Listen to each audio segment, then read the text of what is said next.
This telecast is available on ESPN HD, presented by Pioneer Plasma. And the snap of autumn is in the Indiana air on a 40-degree Saturday afternoon as the Hoosiers make their walk into Memorial Stadium, hoping to spoil next week's epic showdown between #1 Ohio State and #2 Michigan. The Hoosiers also hope to make history by making Chad Henne and the Wolverines the highest-ranked team ever to lose to Indiana.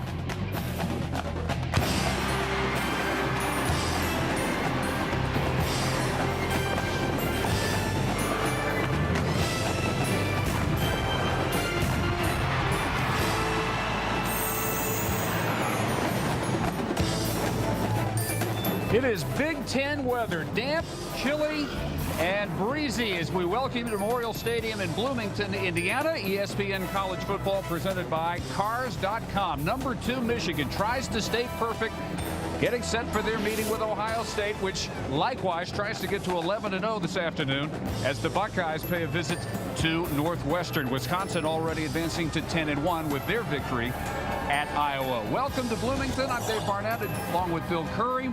And so far, both Michigan and Ohio State have played their roles to perfection. Can they do it one more week? In the case of the Wolverines today, the job should be a little bit easier as they welcome back really fully into the game plan Mario Manningham. Yeah, Mario Manningham, they call him Mr. Wonderful around. All you hear from his teammates is how much they respect him. Same thing from the coaches, but it's not just because of his performance. Yes, he averages 22 yards every time he touches the ball, and yes, he has 9 touchdowns, most of them of the deep variety, but he's also highly respected, Dave, because he has incredible work ethic, and he's a terrific leader for this football team. And just his presence back on the field has got to make people like Mike Hart and Chad Henne's jobs much easier. Yeah, Mike Hart is the heart and soul of the revived running attack for this Michigan team. He's averaging almost 5 yards per carry. Chad Henne's numbers not quite as impressive as some of the top quarterbacks around the country, but when you look at the W's, they look mighty good. 10 wins this year against no losses. That defense, LaMarr Woodley, is a dominating player. He can take over a game himself from his defensive end position, and he has a lot of help from his mates. And for Indiana to have a prayer of staying close is not as impossible as you might think if Kellen Lewis and James Hardy have the type day they're capable of. Kellen Lewis is not your typical redshirt freshman quarterback. He has awareness. Yes, he has a marvelous arm and a quick release. He has good feet and he runs well. But his best asset is his field awareness, and he knows where that big guy, Mr. Hardy, is. They've teamed up for 9 touchdowns this year as well. They'll have to have a superb day to be in this game, Dave. Indiana has proven capable of the upset. Ask Iowa, ask Michigan State to try to knock off #2 Michigan today. Well, that would be historic. Kickoff coming up.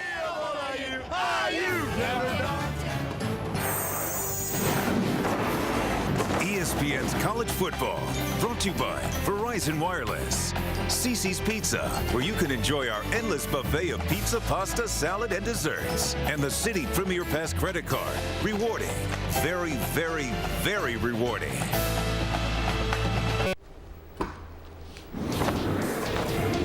Reese Davis, Mark May, Lou Holtz with you here. You see, we're in the middle. We're watching Michigan and Indiana on ESPN. Some are able to see Ohio State and Northwestern. That's on ABC and HD.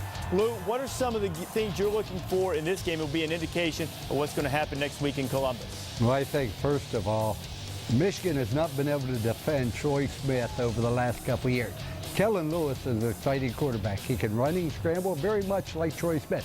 So how well they defend Troy Smith is going to be critical in ascertaining how well they defend Troy Smith next week. I think the key for Michigan in this game is wide receiver Mario Manningham. Can he get back to the playing ability he had the first 6 games where he had 9 touchdown receptions? If he can do that this week and show that he's got the same abilities, I think Ohio State has to look out for the wide receiver Mario Manningham because he's awesome when he's healthy. Well, you see the Hoosiers running onto the field and Tressel stalking the sideline on ABC. We're going to keep you up to date on everything that's going on in the Ohio State game all day long, guys.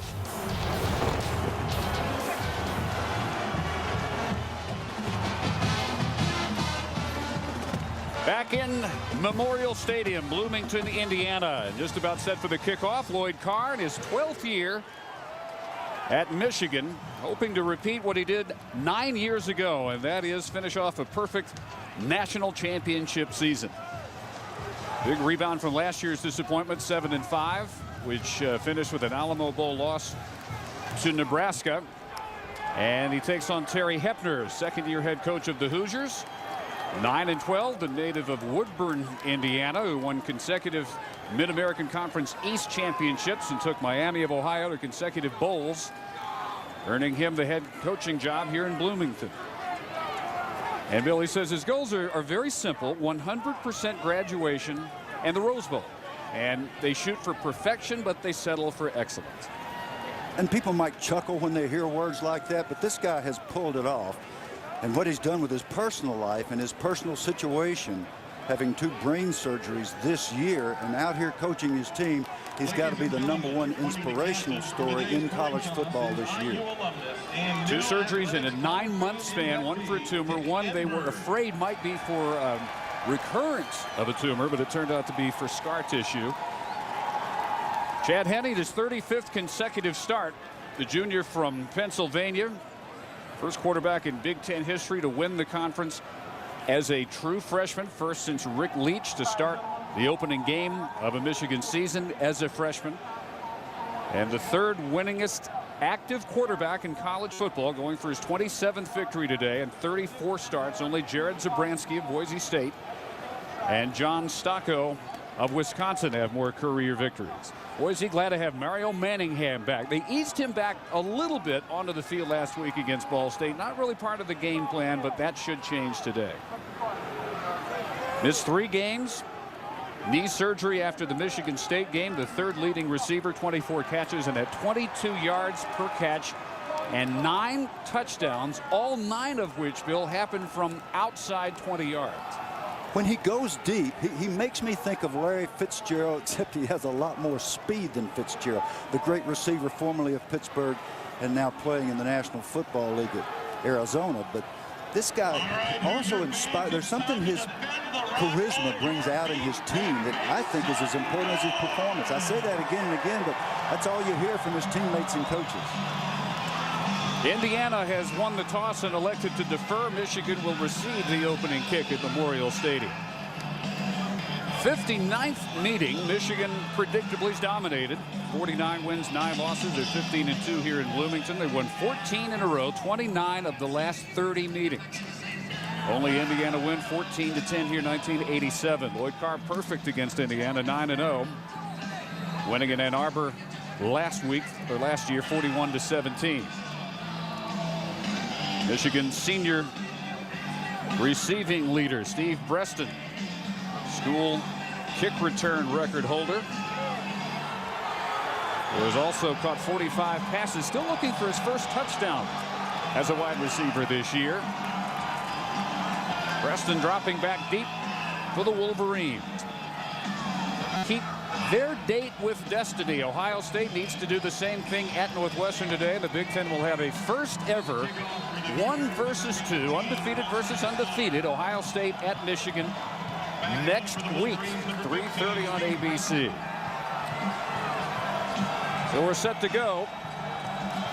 Austin Starr with the opening kick, and he drives one low, and it'll be fielded at the 5 by Breaston.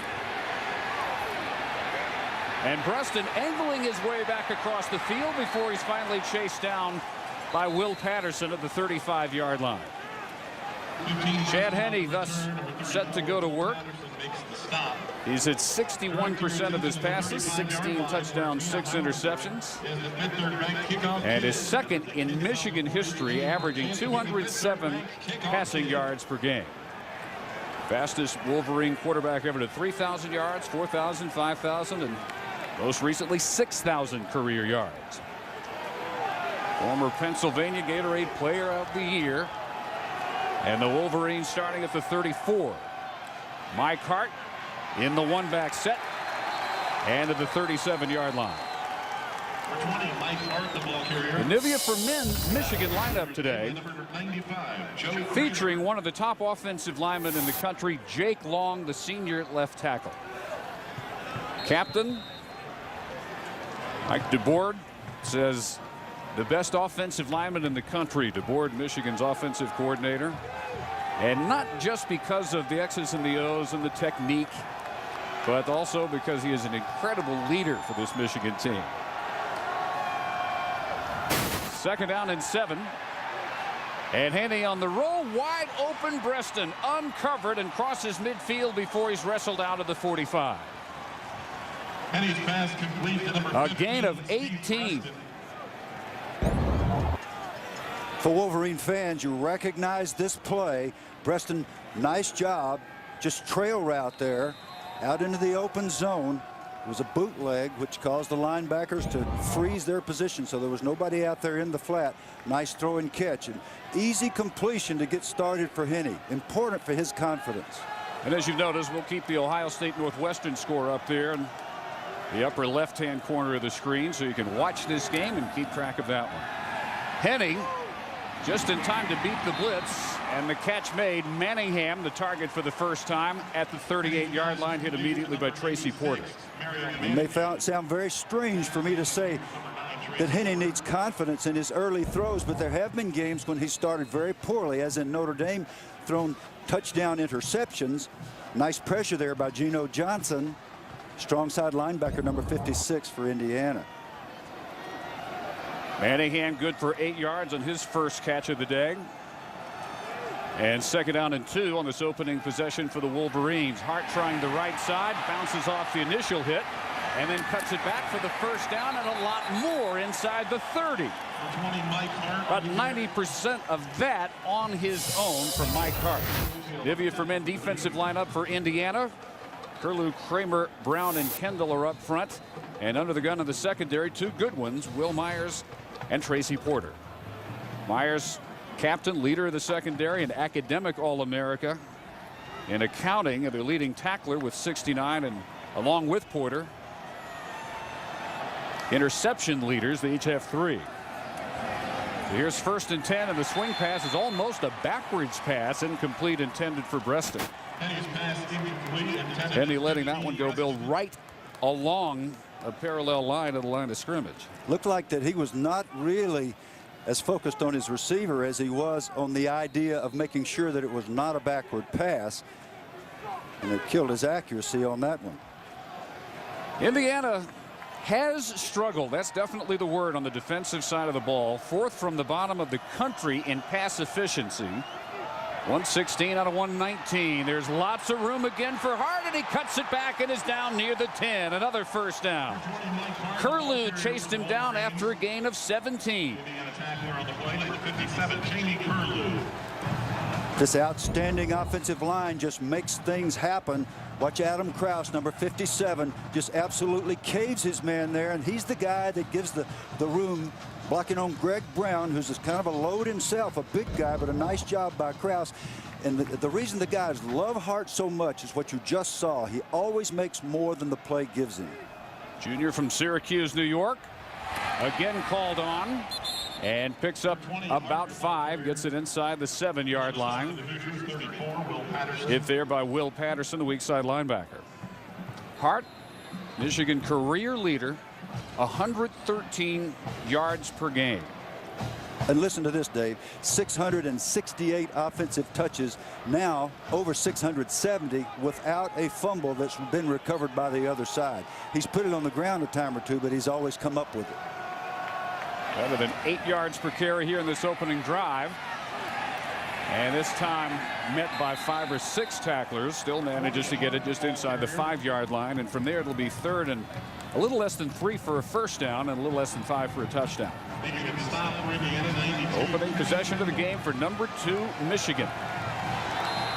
Without question, Lloyd Carr's best team, Bill, since 1997. And the big reason right there, they are 92% inside the red zone for the year. They are 92%, but they only got 20 touchdowns in all those opportunities, and they'd like to have more. Henne with a change at the line decides to give to Hart. And Hart is going to be very close, should have the first down. They need the 2, and they're going to mark him just inside the 2. 20, Hart on the carry. Jamie Curlew from left defensive end leading the Indiana surge against Mike Hart, but where they mark it, it's 1st and goal just outside the 1. Again, on those red zone stats, Michigan has not been as good scoring touchdowns down here as they would like to be. Only around 60%. And that's how many red shirts it takes to get that little guy on the ground. And he still gets it down to the 1.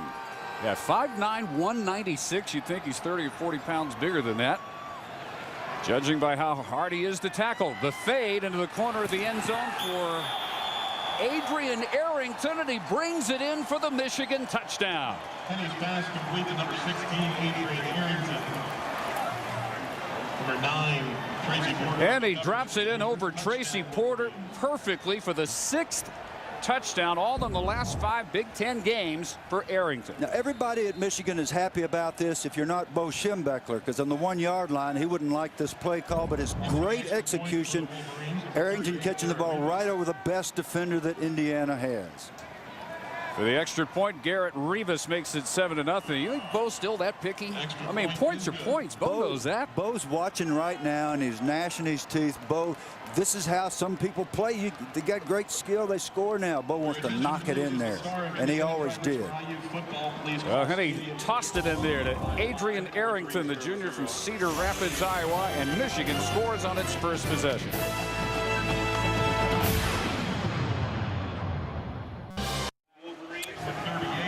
Old hat for Michigan, scoring first now in 9 of their 11 games this year. Dominating first quarter team, Henny hitting Arrington. This is perfect execution, and I do mean perfect because Porter's got good coverage, but the throw is over the outside shoulder so that Arrington's the only guy that had a chance to come down with it. Took less than 5 minutes for Michigan to score on its opening possession. And the kick by Rivas down to Jaqueen Gilmore at the 6. Indiana, a great kick return team this year, and Gilmore will start them out at the 31-yard line. Let's get an update from Reese Davis in the studio. All right, Dave, just seconds before Michigan scored, Ohio State against Northwestern. Now, I know you're concerned about Ginn and Gonzalez, but you got to guard Brian Hartline at least a little bit. Troy Smith to Hartline, and the Buckeyes take a 7-0 lead. Yeah, almost simultaneous to the Wolverine touchdown here. And again, we'll keep that score up in one corner of your screen, 7-0 Ohio State, as we keep this score in the opposite corner. And Indiana with its first possession now, with redshirt freshman quarterback Kellen Lewis out of Jacksonville, Florida, wasting no time before tossing one up deep, intended for Gilmore and broken up by Leon Hall, the outstanding corner for Michigan. So what do you do if Leon Hall is one of the better corners in the country? You go after him on the very first play, but you hope he doesn't come down with the football. He very nearly did just that. I think it's a good idea, though. I think you just loosen it up and get after him early and make it clear that we're not here just to get through the day. We're going to try to win the game. Gilmore, more the DB than Leon Hall was on that first down play, and under pressure, Lewis forced to throw that one away as Rondell Biggs was bearing down on it. 396 total yards for Kellen Lewis against the Golden Gophers last week, most since Antoine Randall L. back in 1999. 321 through the air, 75 on the ground for Lewis, the 5th best individual day in Indiana history. And he looks across the line today and he sees maybe the most dangerous defensive lineman in the country this year, Lamar Woodley. Well, if there's one more dangerous than Lamar, it is his buddy Alan Branch, number 80, who's lined up on the nose of the center right now. What a load these guys are. Woodley, the Big Ten sack leader with 11. Lewis steps up, feels pressure, and goes down to the 23. Alan Branch, you just talked about him. Branch, the junior from Rio Rancho, New Mexico, with the sack. Please try to grasp, folks. Number 80 is 6'6". He weighs 330 pounds, and he can run as fast as Kellen Lewis. He was a great basketball player in high school. He ran the ball from running back in high school in New Mexico. I don't know where a guy like that comes from. other than New Mexico. Tyson Beatty, who comes from Australia, sends that one down for a fair catch to Breaston at the 38, 39-yard punt with fairly significant wind at his back. So the Big Ten with Michigan and Ohio State trying to stay perfect. Wisconsin, a very quiet, almost uncredited 10-1. Only lost to #1 Ohio State. They should be ranked a lot higher than 16, you'd figure. And the rest of the updated Big Ten standings. Iowa with a home loss to the Badgers, falling to a very disappointing 6-5. So Michigan's second possession. Ohio State already leading at Northwestern, now 13-0. Here's Hart dodging more red jerseys and picking up a yard where there really was none there to be picked up.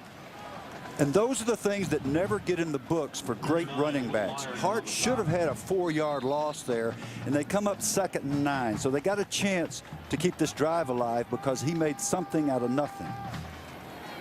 Boyd Carr has the riches behind Hart. He can play 3 talented backups whenever Hart needs a breather. Kevin Grady, Brandon Minor, and Jerome Jackson. Hart all the way so far. Henne with a fake to him. And then the throw to Carson Butler, his tight end. That's sniffed out pretty well at the 44 by the strong safety Troy Grosstein. It'll be 3rd down. 15th catch of the year for the tight end Butler. People who recall the '97 championship year for the Michigan Wolverines, this was one of their favorite plays to Jeremy Tooman. Brian Griese to Jeremy Tooman. DeBoard is back as the coordinator, and the boot is back. He calls it a waggle. You can call it either. We got a man down on the field. Joe Kramer, who is the junior defensive tackle from Urbana, Ohio. Looks like Joe's going to be okay, but at any rate, that was a staple of that '97 Michigan offense, and you haven't seen it much in recent years. And of course, it's been revived by Mike DeBoard, the fine offensive coordinator. Well, Butler, of the 5 tight ends they've played, is by far the one he trusts the most, 15 catches. Ryan Thompson and Chris McLaurin, no catches between them. Tyler Ecker has 3. Mike Massey has 7. And Butler that time set up a 3rd and 4.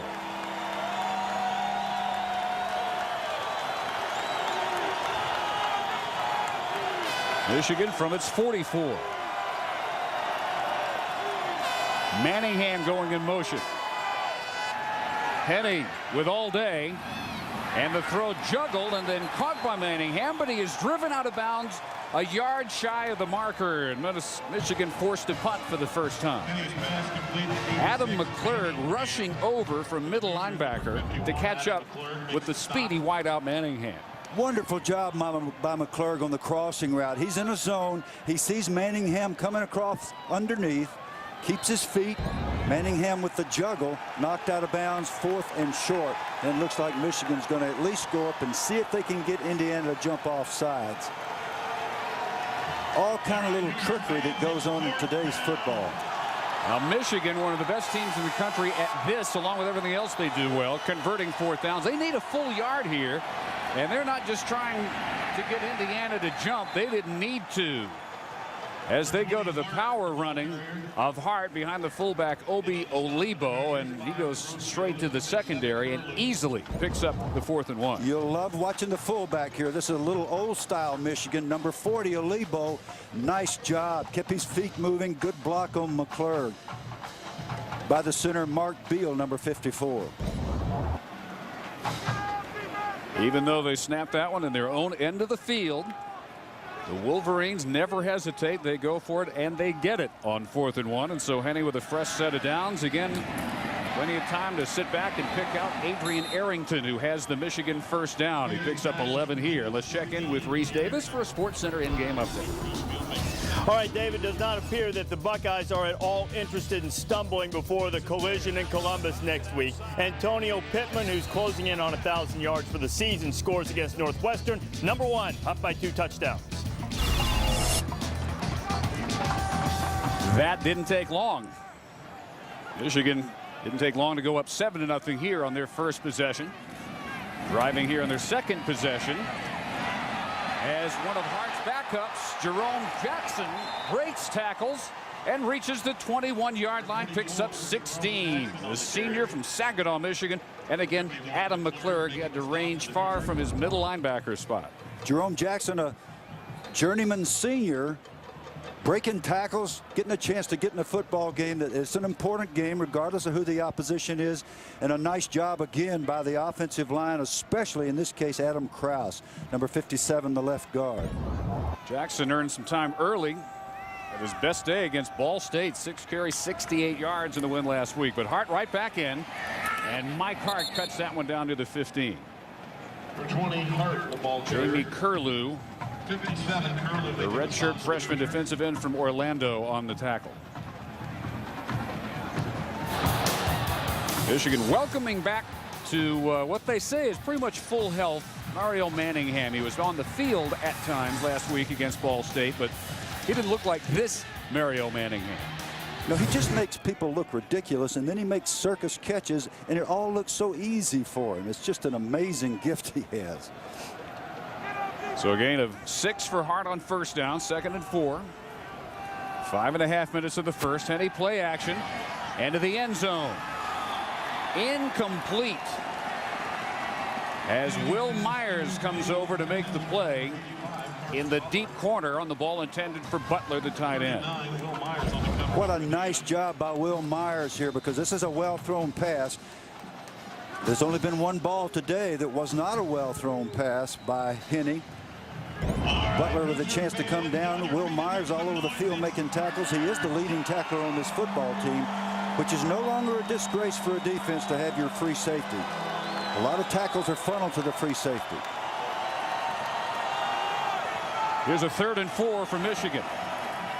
Henny complete inside the 5-yard line. 1st and goal on the catch by Arrington. They pick up 11 yards.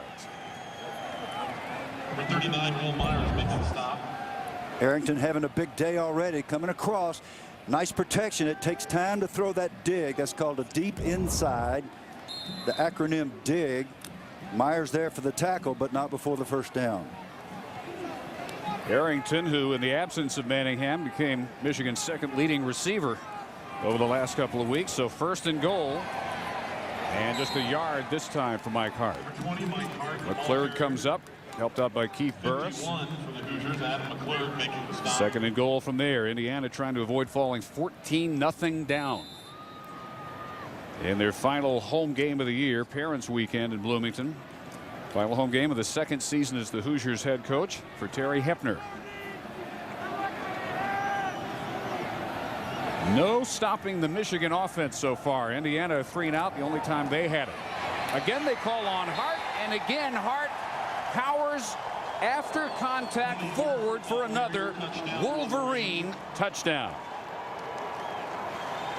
Will Myers had him, but he could not stop him. Number 40, Obi Olibo again, the fine fullback who comes in. He just accelerates and knocks people on the ground. This time it was Troy Grossfield, number 5, the strong safety who came up to try to make the play, but he ran into a truck. And that's Mike Hart with his 11th touchdown of the year. Rivas makes it 14-0 Wolverines. 4.5 to go, first quarter. 2 Michigan possessions and 2 Michigan touchdowns. So they have their way here in Bloomington so far.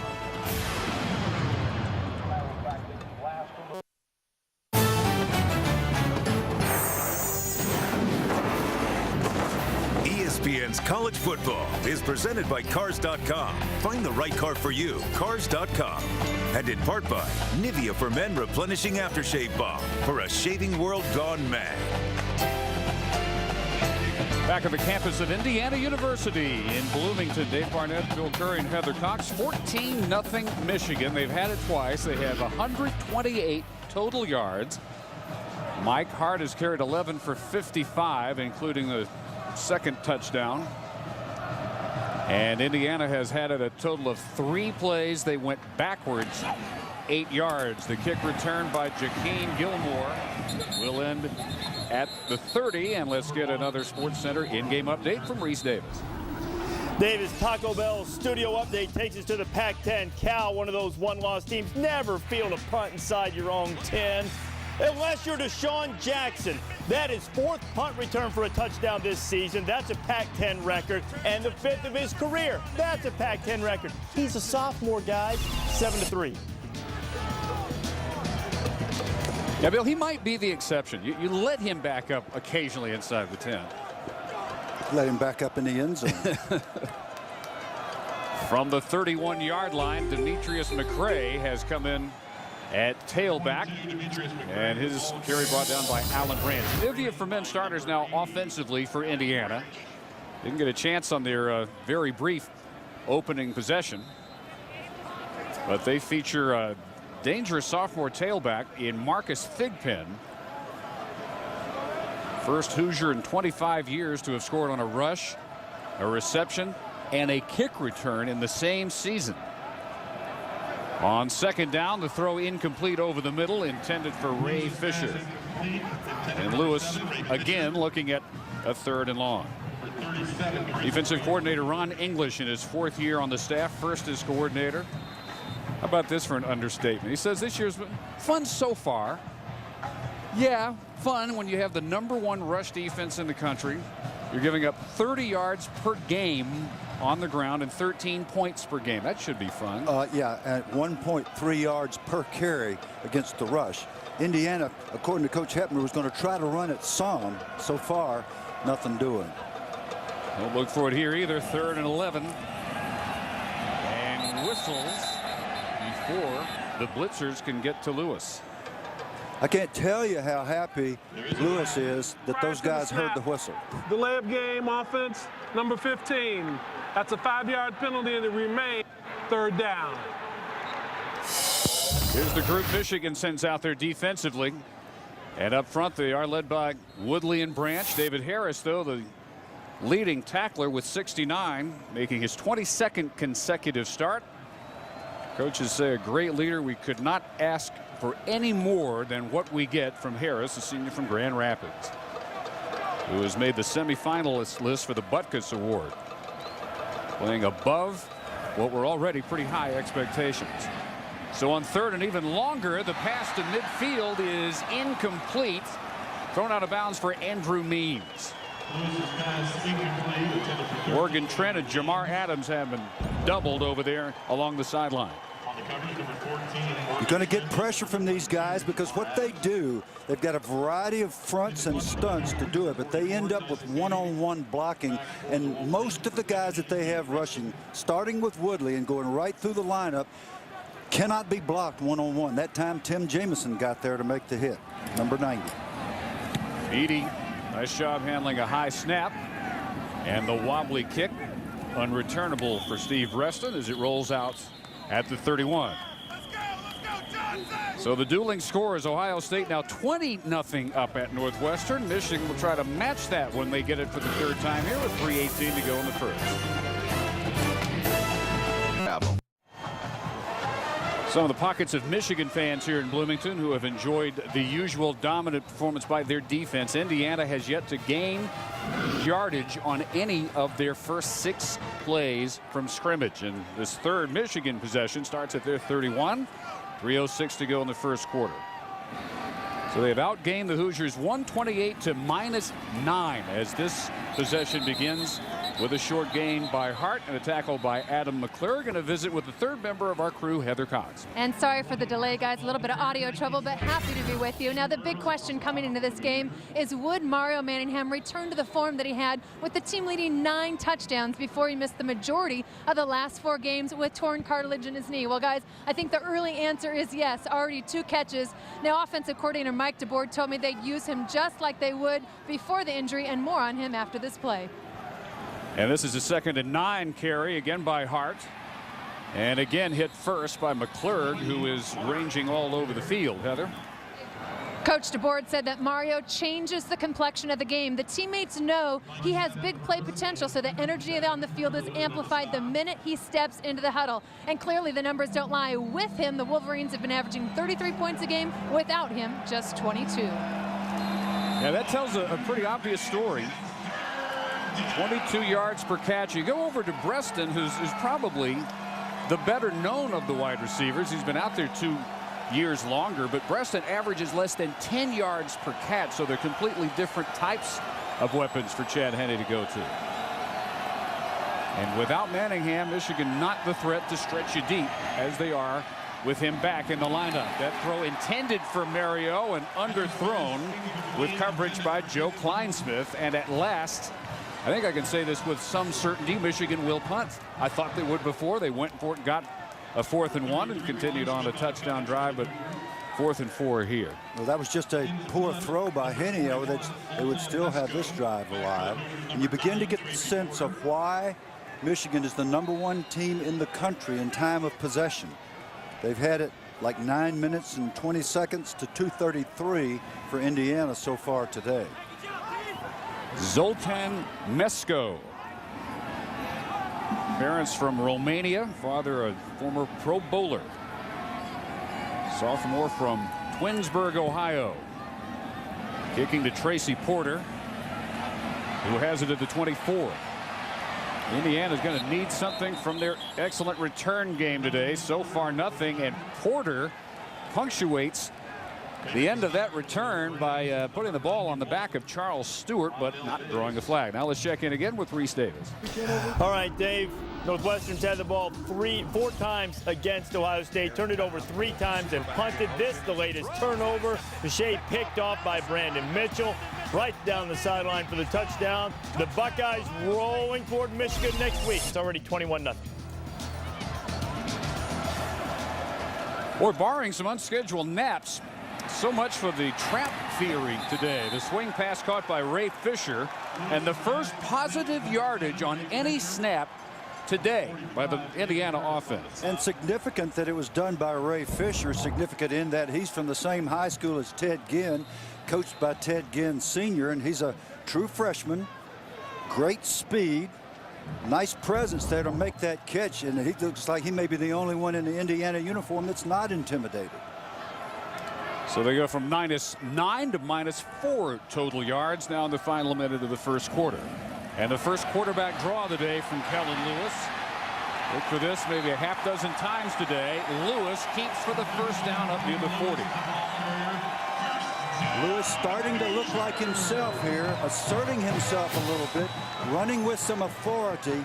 He has not looked like the guy that I studied on tape the last couple of days. He hasn't thrown with the same assurance. The Indiana team has not played with the poise that they did in the games in which they played well earlier. Maybe they'll get untracked here. Kellen Lewis is their leading rusher. Came in with 333 yards, and that pass intended for Gilmore is incomplete.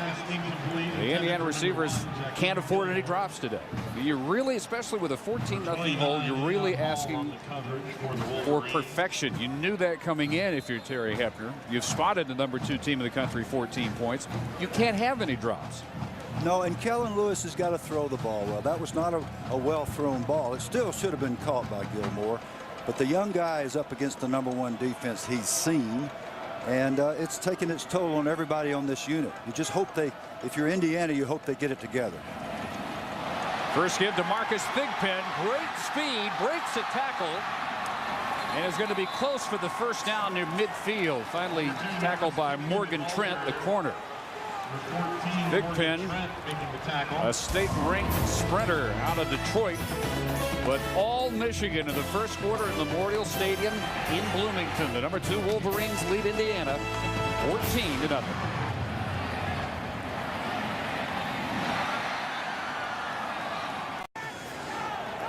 We're back in Bloomington. College football presented by Cars.com on ESPN. Big Ten action. #2 Michigan making Lloyd Carr very happy through the first 15 minutes, leading 14-0, outgaining the Hoosiers 134-13.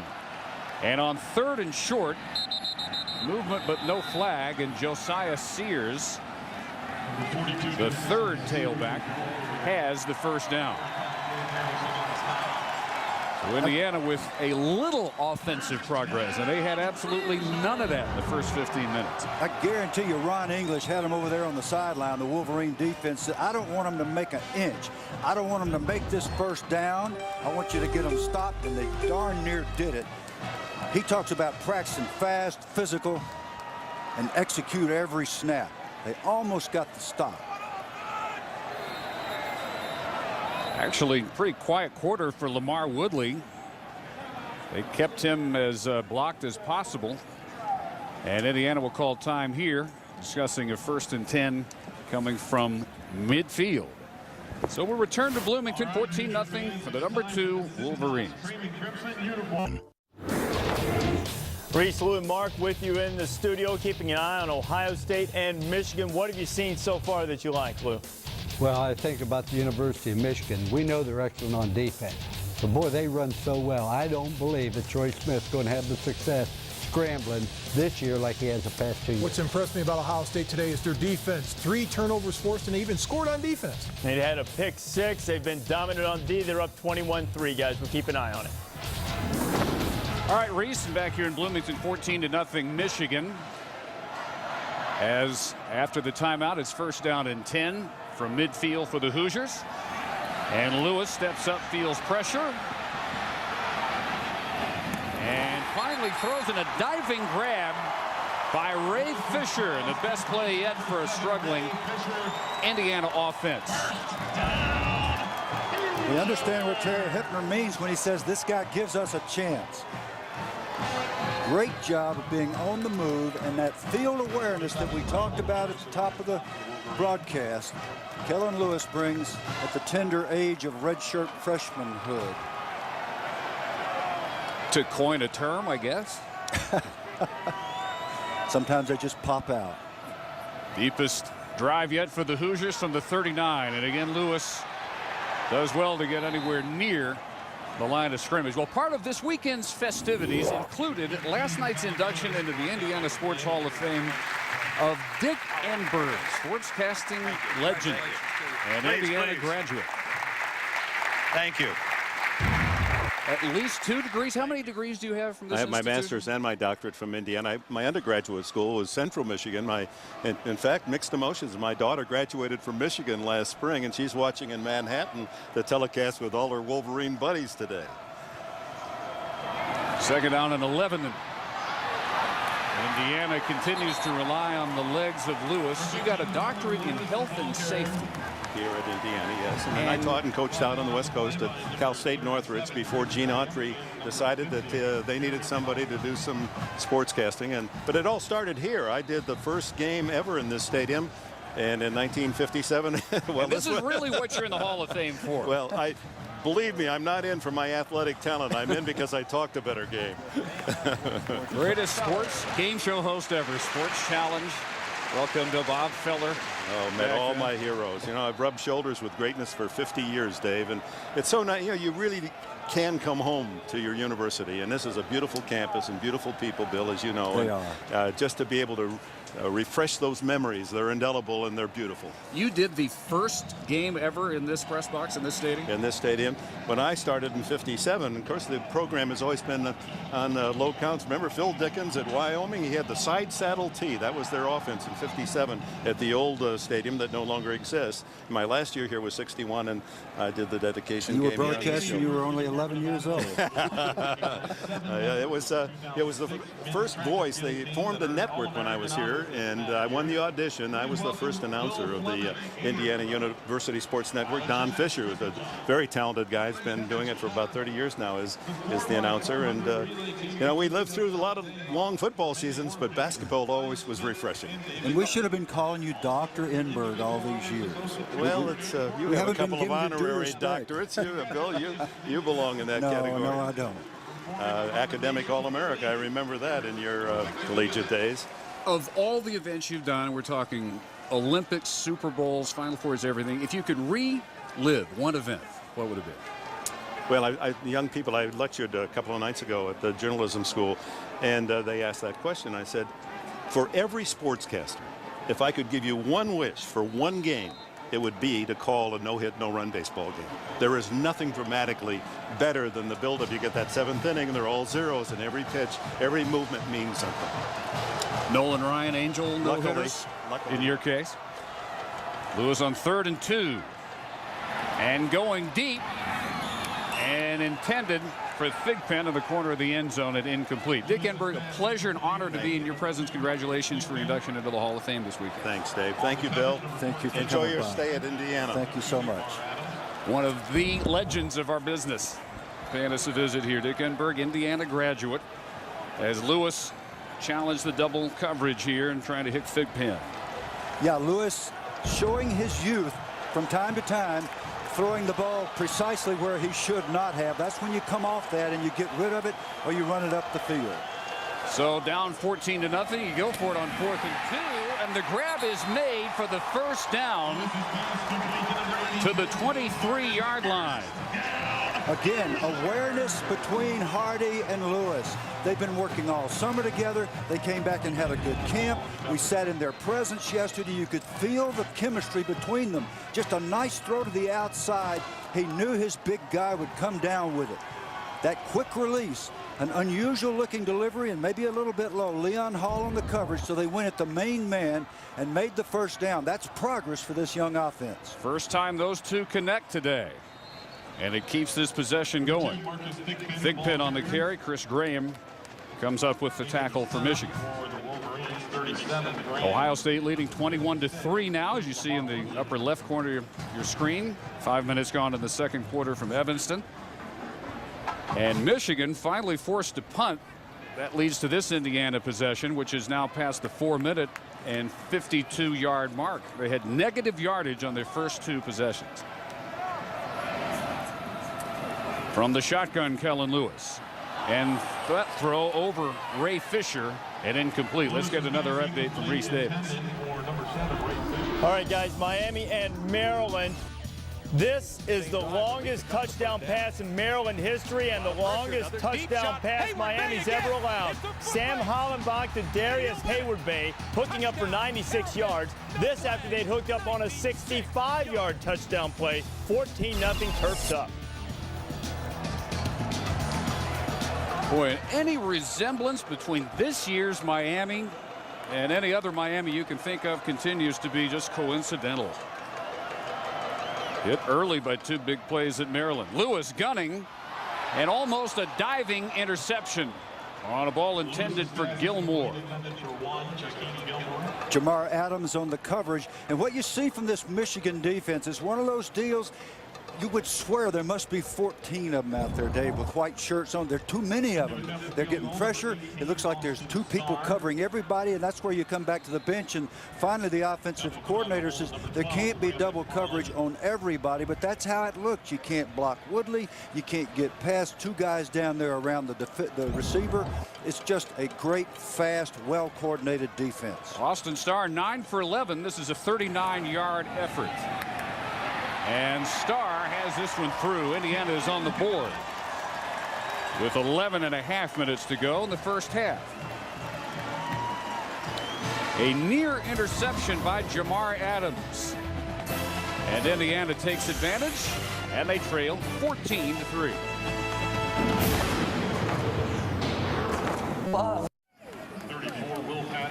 Quick kickoff by Indiana, returned by Steve Breston for Michigan up to the 26-yard line. And the Wolverines now leading by 11, 14-3, take over from there. Terry Hefner finally got something going offensively, and I think maybe even more important than getting the points, Bill, was the confidence, because the Indiana offense had 0 in the first quarter. Far more. They didn't look like the same team we had seen move the ball against other good defenses. They finally awakened and they're starting to play. Hart going back to work for Michigan. And storms his way for about a dozen. Mike Hart headed toward a 100-yard first half. 14 carries for 73 already, and one of the 2 Michigan touchdowns. The junior from Syracuse, following behind the blocking of Jake Long, the rest of the Michigan offensive line, and when called for, they'll get the fullback Obi Olibo in. He cleared some space out on a couple of short yardage possessions. Tyler Eckert, the tight end, in motion as Henne has time to set up and fire deep for Breston. And Breston brings it in over the shoulder and has a touchdown, 62 yards. First touchdown of the year for the senior Steve Breston. Football is a game all about mismatches in today's football. You get a free safety like Will Myers manned up on a guy like Breston, and he simply doesn't have the same foot speed. In this case, in his efforts to stay with him, he trips and falls.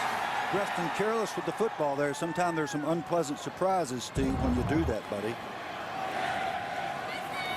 Garrett Rivas, 21-3 in both Evanston and Bloomington. Chad Henne could not have had an easier time. There wasn't a pass rusher within 10 yards of it. No, great protection, beautiful throw. Breston with his first touchdown of the year. But you better put that thing away, because sometimes people chase you down and knock it out of your hand when you least suspect it. And the bunch that he plays next week has the kind of speed to do that. Breston and Nick Davis of Wisconsin, the only two players in Big Ten history, 1,000 career yards in 3 categories: receptions, punt returns, kick returns. So it's odd to look up in game 11 and see that is his first touchdown catch of the year. Yeah, he almost pulled a Leon Lett. I think Dick Enberg called that Super Bowl where Leon Lett got chased down from behind. That's exactly what I was thinking about. Now, I know Steve doesn't run like Leon, but you just don't take that chance. You put it away, you get it in the end zone, and make sure you get the touchdown. So Michigan has shown that they can sustain drives and pound it away, and they strike quickly here. Just a couple of plays, all they needed to make it 21-3. And the kick bobbled by Gilmore finally finds the handle, but it costs him on the return. Tonight, 7 Eastern, ESPN2 from the Southeastern Conference, as Tennessee tries to knock off the only SEC team to make it this far without a conference loss, visiting number 11 Arkansas. College football prime time on ESPN2 Saturday. Available in high definition as the number 13 Volunteers try to sneak out a win in Fayetteville. To do so, they're going to have to control one of the best running backs in the country in McFadden.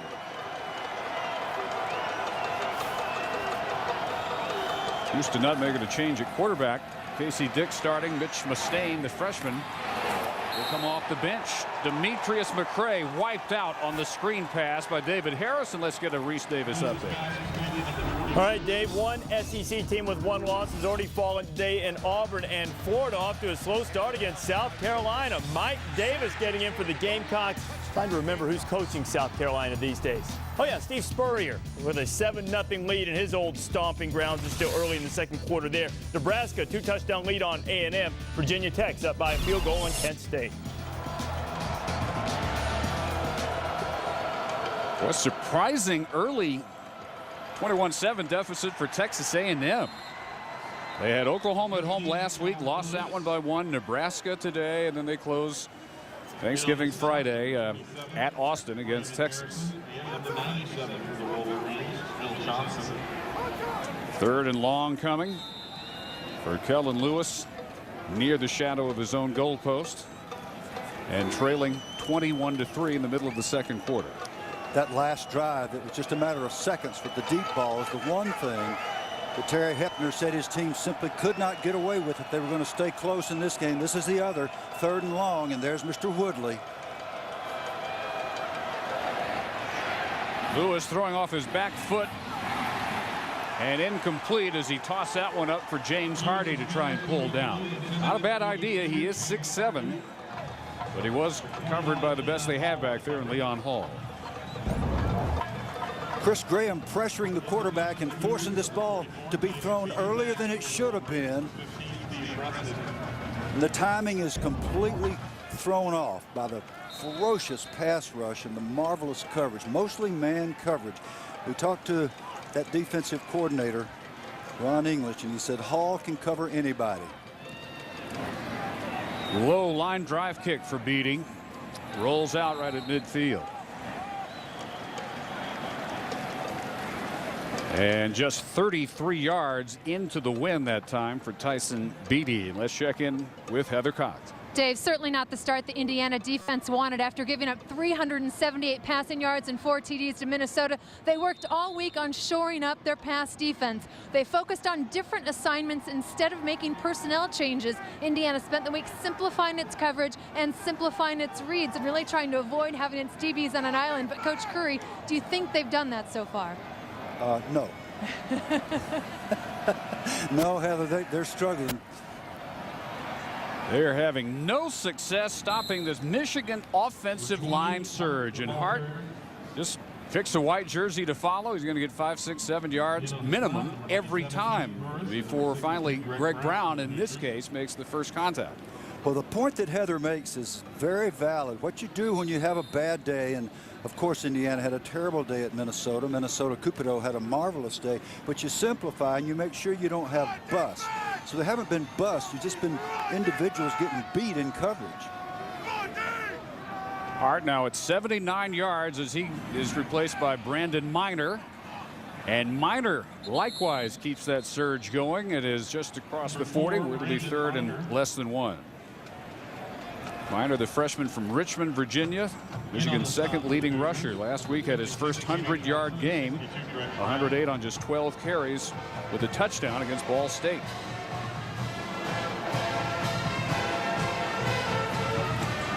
He has had to sit out 7 games this year with a hip flexor. But they're going to have him healthy in time for the 1 versus 2 matchup, which is on target as we see Ohio State now taking a 27-3 lead at Northwestern. Just a couple of minutes ahead of our game, and it is short by a couple of feet. What we're seeing virtually every running play now, Dave, and this is getting more and more pronounced. We'll get a good look at it here. Look at the surge. That's what's called zone blocking. Look at the white shirts just surging, moving, keeping their feet. You got defensive linemen that are 6 and 7 yards down the field. They're just getting knocked back. Keith Burris, for instance, 7 yards back. He thinks he's fighting his blocker. That blocker's got his pads down, his feet churning, his knees bent. Here's another good look. Zone blocking, referring to the fact that everybody just takes a zone step to his left and continues to move and knocks anything in its way back. Hart back in to dot the I and follow the block of Olivo as fullback. This is close, and I don't think he gets the first down here. I'm not sure he gains an inch. Good job by Keith Burris that time. He was embarrassed. Somebody must have said, hey, they're up there talking about you getting knocked back. So he made the first hit, and McClurg came in to clean up. We got unofficially McClurg with 6 tackles here in the game. Nice job by the big guy there. That's what you're supposed to do. You're supposed to fight back. They knock you back, you knock them back. And that's what Indiana's got to do. They've got to get their pads down and get tougher. Lloyd Carr's already converted 1 4th and 1. That was in his own end of the field. No question he's going to try it here. Look at the hole for Hart. And he gets about 3 or 4 yards after contact. And on 4th and 1, he picks up a good 7 before the safety, Will Myers, finally makes the tackle. So another Michigan possession is extended. Well, Wake Forest has surprised everybody this season. They're currently co-leaders in the Atlantic Division in the ACC. Tonight they visit perennial conference power Florida State on ABC. Others will see Texas try to keep their BCS title hopes alive as they visit Kansas State. Saturday Night Football presented by Southwest Airlines. ABC 8 Eastern tonight. College football lives here. Brandon Miner chased down for, I think, what may be the first loss turned in by the Indiana defense today. Greg Middleton with the hit on Miner. Indiana really high on Greg Middleton. Now, here's a true freshman. Here's a guy that was playing high school ball in Indianapolis a year ago. He's got enough talent. He beats the blocker. He comes clean in the backfield. Nice job. Good job in the backfield by Big Middleton. Miner with a loss of 2, replaced by Jerome Jackson. And he with the fake to him. And Chad has to step up into some pressure, and he is brought down for his first sack at the 37 by Greg Brown. An update from Reese. Dave, Ohio State promised they would not look ahead to Michigan. It might be safe to do so now. Troy Smith for the second time today finding Brian Hartline. The Buckeyes all over Northwestern, 27-3 in the second quarter. Well, this game has paralleled that game score for score pretty much throughout this first half. And we'll see if Michigan stalls here as they look at a 3rd and 13. Hart back in at tailback. They keep him in to block. Henne with time and delivers complete. Tyler Ecker, the tight end, is inside the 15-yard line, a gain of 22 on just his 4th catch of the season.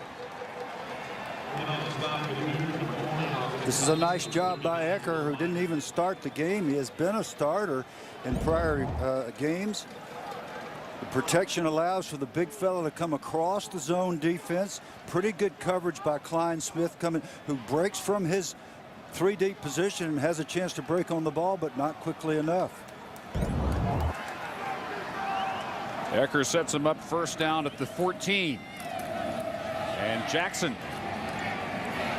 unable to get the corner turned. Is brought down by Middleton. I'll tell you, the true freshman Greg Middleton is really impressive. He's making a statement here. He made the tackle in the backfield. He pressured the quarterback 2 plays ago, not the previous play, but the one before that. Excellent pressure on Henne in there. He's across the line making yet another play. He's a reason that this entire Indiana team is going to bear watching the next couple of years. In their front 9 in their defensive line, they only graduate 1 player, and that's the player ahead of Middleton, Kenny Kendall. Heading to the end zone, and he's picked off. And a big return. Leslie Majors out near the 30.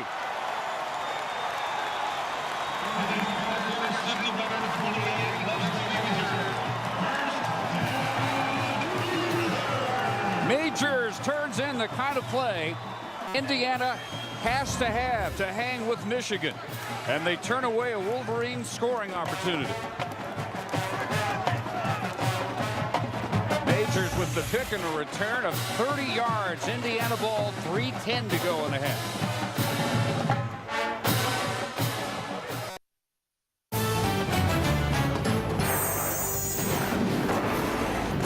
ESPN's College Football, brought to you by John Hancock. The future is yours.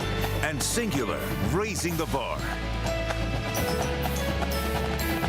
Back in Bloomington on a drizzly, gray, breezy 40-degree afternoon.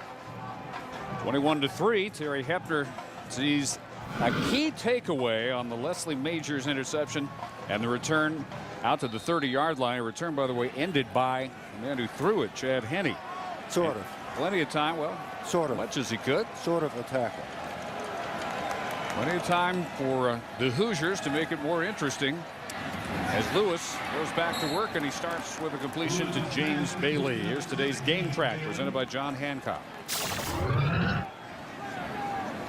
First touchdown of the 3 for the Wolverines on that short fade to Adrian Arrington. Hart with 17 carries for 86 yards and a touchdown, and 62 yards on the perfect toss from Henne to Breston. Indiana answering with a 39-yard field goal by Austin Starr. 21-3 inside the final 3 minutes now, the first half. And another short toss for Bailey.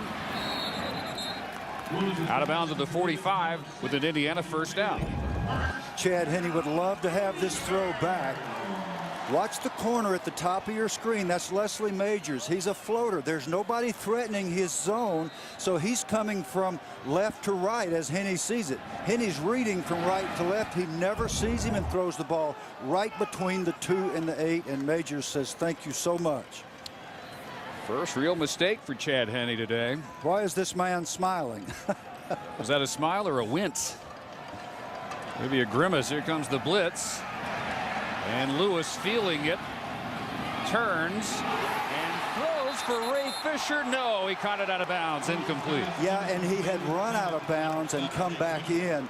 This guy's going to be something special. You can see it, the true freshman from Glenville, Ohio. The Ted Ginn coach, Ted Ginn Sr. that is, the Ted Ginn coached young man really has some ability, and you can just see what's going to happen in the future for this Indiana receiver corps with their young quarterback. Nice attempt there to get something done with this swarming Michigan defense.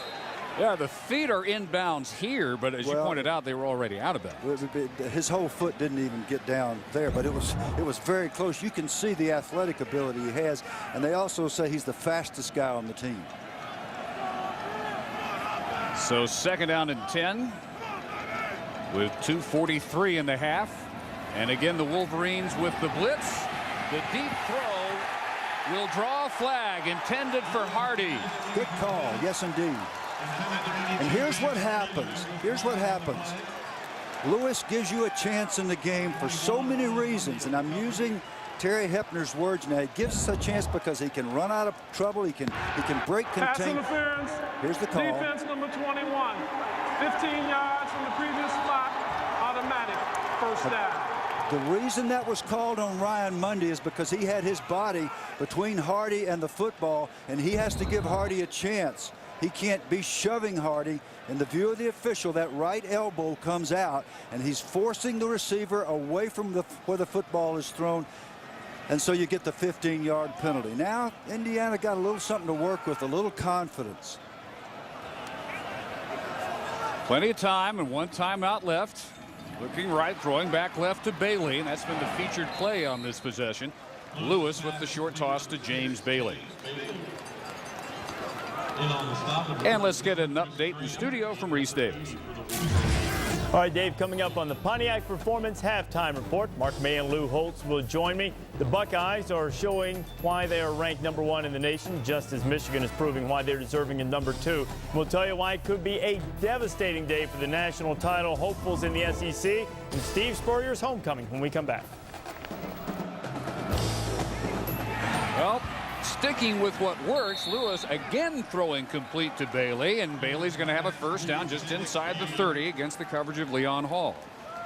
Now, there's some cliches that became cliches because they are true.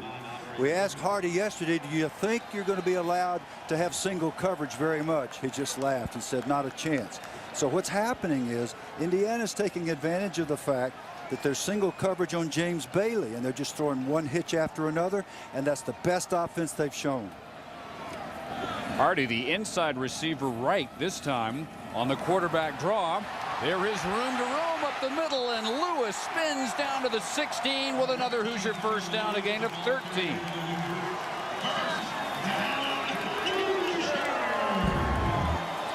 This guy's a special player. Again, field awareness, awareness of where the tacklers are, making the first down, and you don't see him sliding. And I think in his maturing process, he'll have to learn to get on the ground and not take all those shots. For now, he's just a football player. He's going to be a great one. Again, their leading rusher on the season coming in. To the back corner of the end zone, a jump ball for Hardy and incomplete as they test the best cornerback there, Leon Hall. For 29, Leon Hall on the cover. Terry Hepner, the second-year Indiana head coach, on his talented redshirt freshman quarterback. He gives us a chance with his, I mean, he's our leading rusher, and sometimes it's because we call plays by design for him to run. Partly is, oh, hold your breath. He just took off again. Look out. Something's, as Bobby Bowden would say, something's fixing to happen. Well, Bill, Indiana has 33 yards rushing. It's because of Lewis, and that's more than Michigan gives up per game, although he gives it away here, throws it right to Morgan Trent, and so much for the Indiana scoring opportunity. Mercy. Well, we bragged on him, and he deserves every bit of it, but it is true that this is his first year, and sometimes the ball just gets away from him. And it's hard to overthrow Hardy at 6'7", and Hardy had a shot at this, but here we go. Hardy is the big guy that's the third man in at the top of your screen, or to the right of your screen. He's got the throw. He's got the touchdown if he just hits him. Instead, he goes over Morgan Trent picks it off. Boy, the legs of Lewis help set that chance up, and the arm of Lewis ends the opportunity.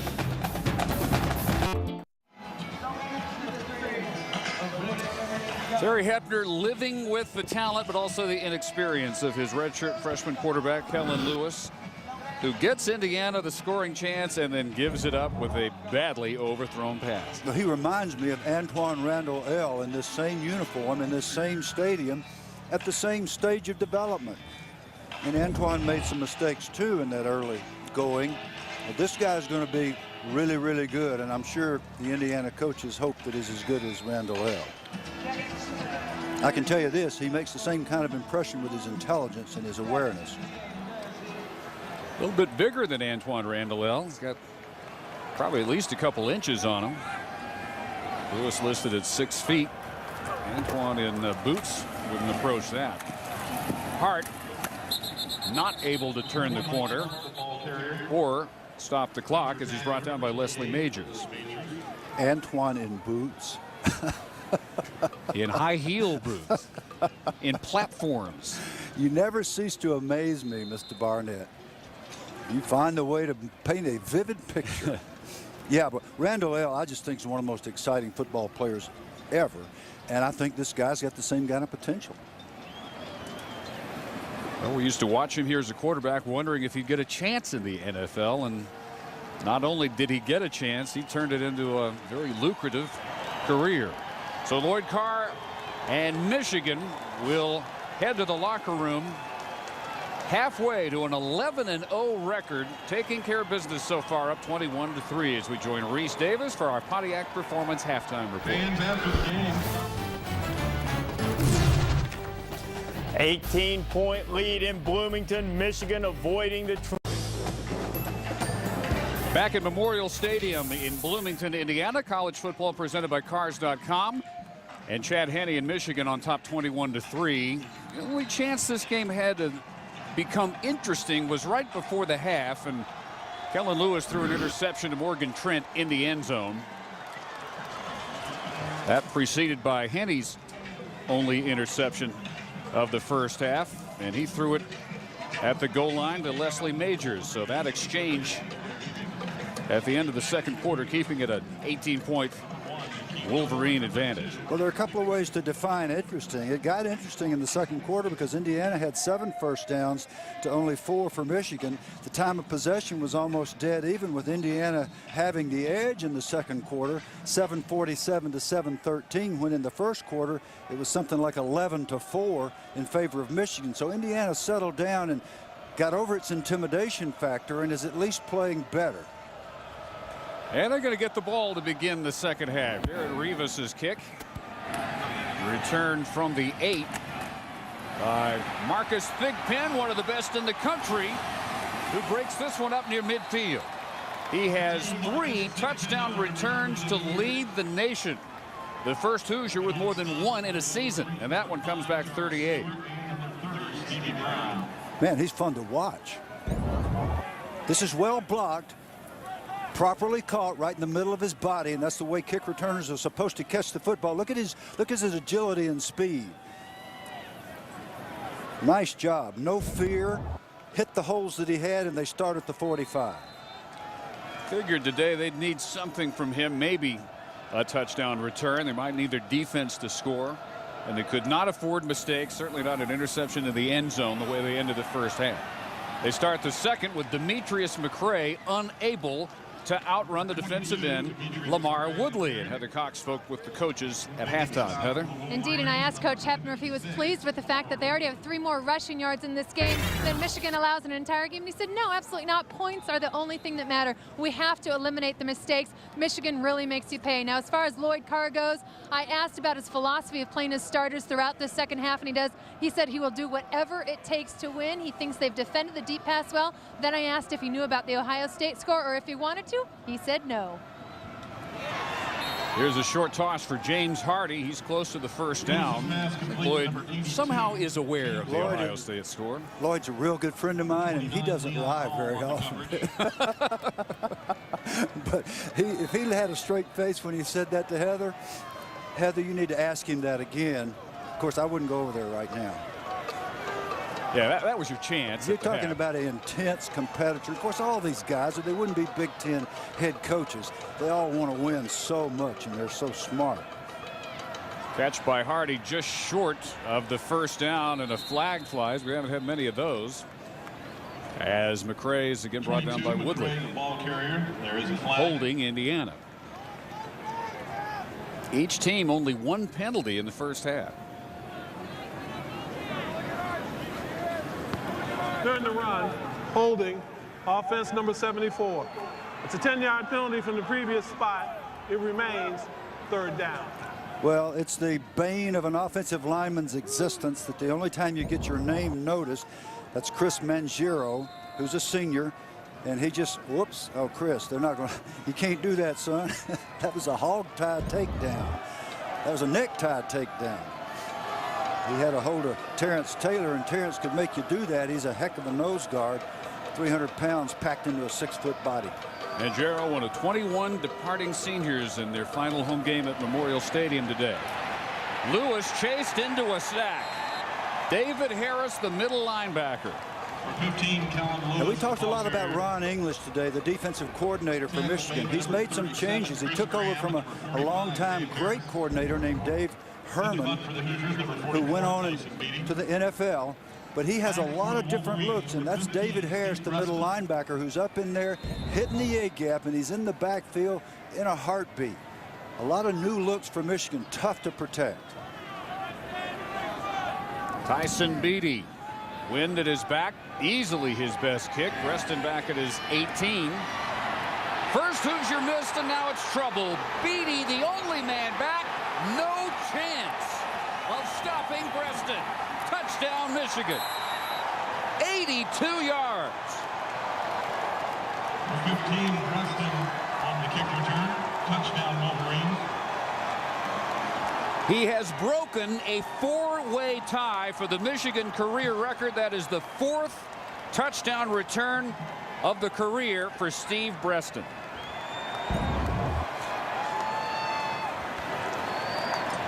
I'd like to say that was well blocked, but that just wouldn't be the truth. Two tacklers were on him immediately. Both ducked their heads and dove rather than wrapping him up. That could have been a 3-yard return as easily as it was an 80. Rivas adds another extra point. Kick is good. Talk about mixed emotions. Beatty gets off his best kick, a 47-yarder, and then he finds himself on the island charged with stopping Breaston. Couldn't do it. 82-yard return, 28-3. Can't have a much bigger day than Steve Breaston so far. He has a 62-yard touchdown catch and an 82-yard touchdown on a punt return. 4th return touchdown of his career. Well, it had to be that tie, and he has the record by himself now. I guarantee he was taking a little heat from the guys in the locker room. I mean, when you're going to score a touchdown, Steve, you got 45 catches, you must be slow. So he doesn't have to hear that anymore.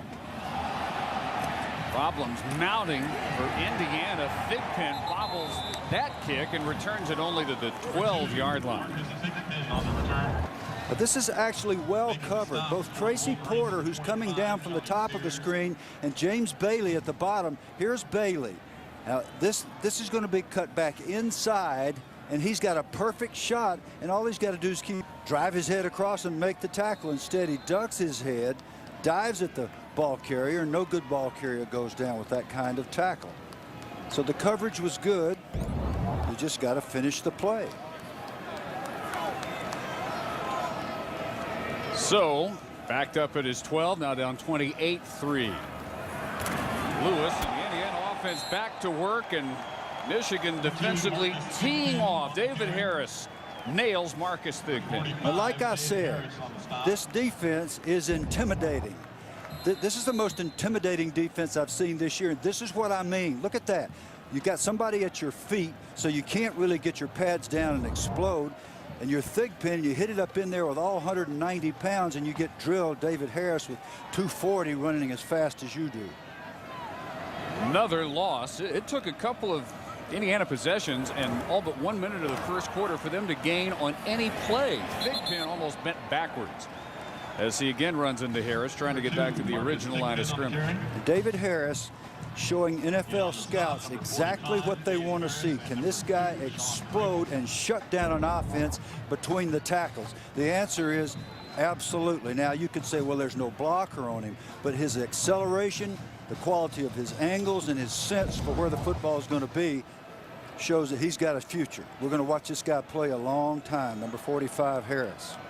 Leading tackler for the #1 rush defense in the country, allowing 1.3 yards per carry, 30 yards per game. They're at 26 right now, -7 in the second half. Nowhere for Gilmore to go, and Jakeen finally runs out of room at the 14.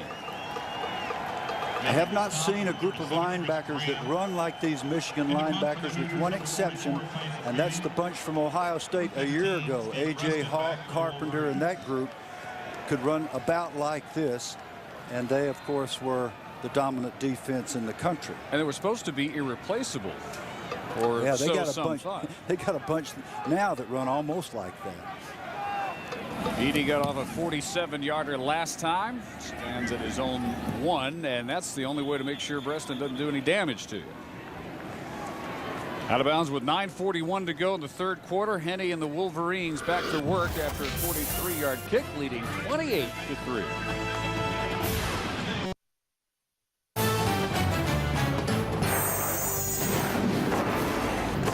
ESPN's College Football, brought to you by the Principal Financial and Taco Bell. Think outside the bun.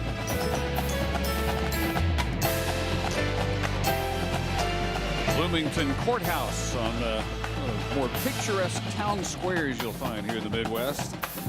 28-3 Michigan. Dave Barnett, Bill Kirk, and Heather Cox. The Wolverines in position to move to 11-0. Ohio State, as we continue to track their score at Northwestern, also up in dominating fashion, 33-10, with just 3 minutes gone in that second half. Wolverines back to work now to take over with great field position and hard carries brought down by Keith Burris. All right, you have matched up position by position, #2 Michigan and #1 Ohio State, starting with the quarterback. You give the edge there, obviously, to the Heisman favorite, Troy Smith. Well, just remember when you saw those two beautiful girls back in high school, the one you saw most recently looked the best to you.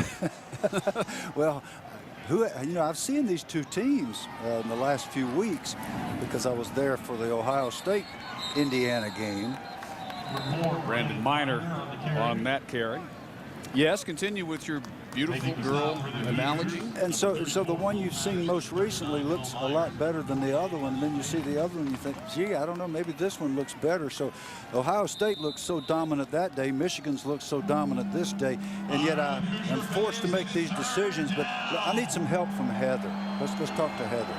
Well, a little bit of an update on Ohio State quarterback Troy Smith. He's playing today with a sore right thumb. He said he wouldn't use the injury as an excuse for a subpar performance last week, but he did admit that the injury happened quite a while ago, but it continues to get worse and worse as the season goes on.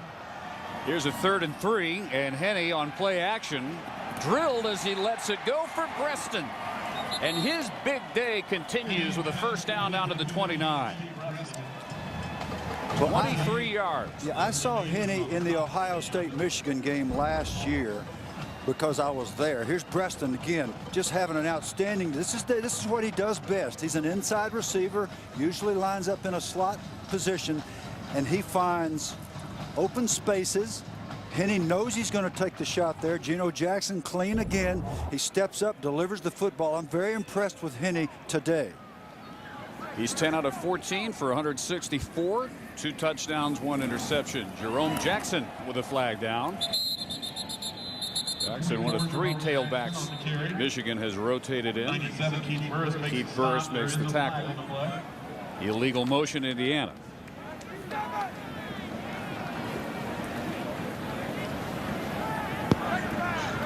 Illegal motion, offense number 13. That's a 5-yard penalty from the previous spot. It remains first down.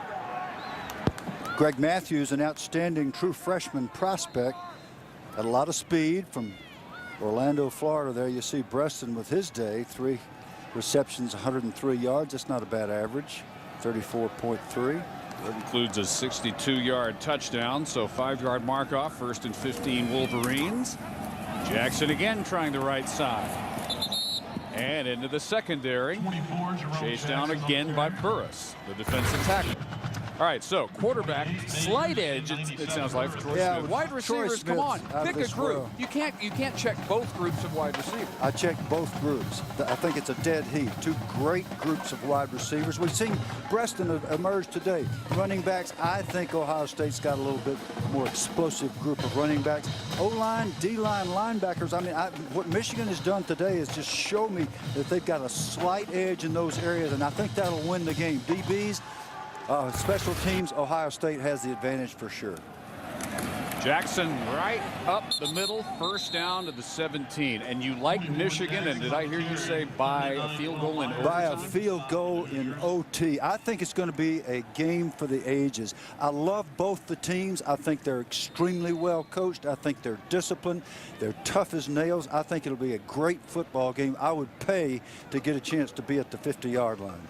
Well, it's amazing that as long as they were the Big Two in the Big Ten, as long as it was Woody against Bo, they never squared off 1-2 in the country. You had to figure there were a lot of years where they had a chance to be undefeated when they played each other to end the season, but this would be the first time. Jackson with a great cutback and near a touchdown. He's finally caught at the 1 by Geno Johnson, a gain of 17.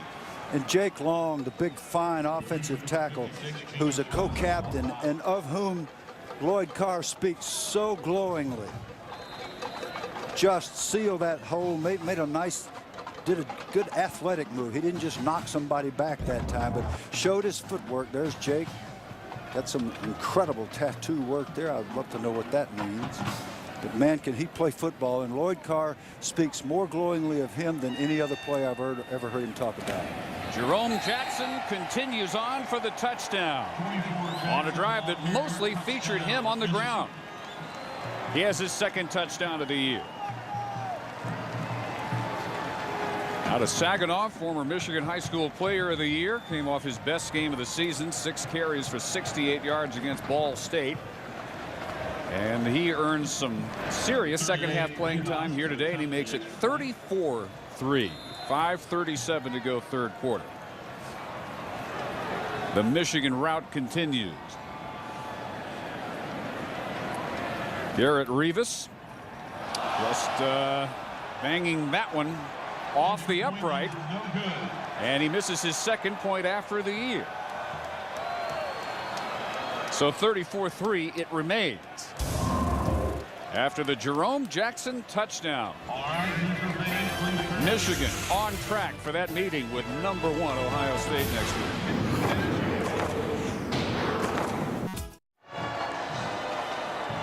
Jerome Jackson, number 24, the senior from Saginaw, has put Michigan up 34-3 with 5:37 to go in the 3rd quarter. ESPN College Football presented by Cars.com from Memorial Stadium in Bloomington. Terry Hepner, the 2nd-year Indiana head coach, has seen his offense put together just 86 total yards so far, 26 on the ground. They've lost 7 here in the 2nd half.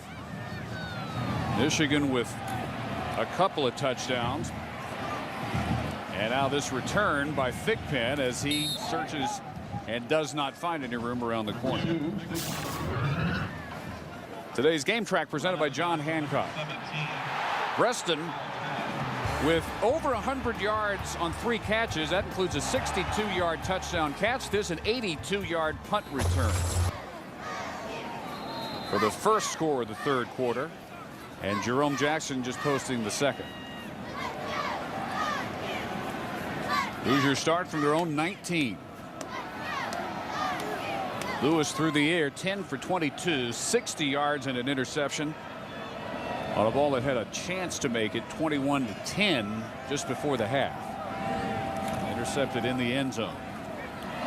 Demetrius McCray for a short gain. Well, we look back at some of the legendary meetings between Ohio State and Michigan. In 1969, it looked like Woody Hayes and Ohio State would repeat their national title from '68, but Garvey Craw from Michigan, one of his 2 touchdowns on the day. 2nd quarter, Michigan's Barry Pearson with a 60-yard Steve Breaston imitation.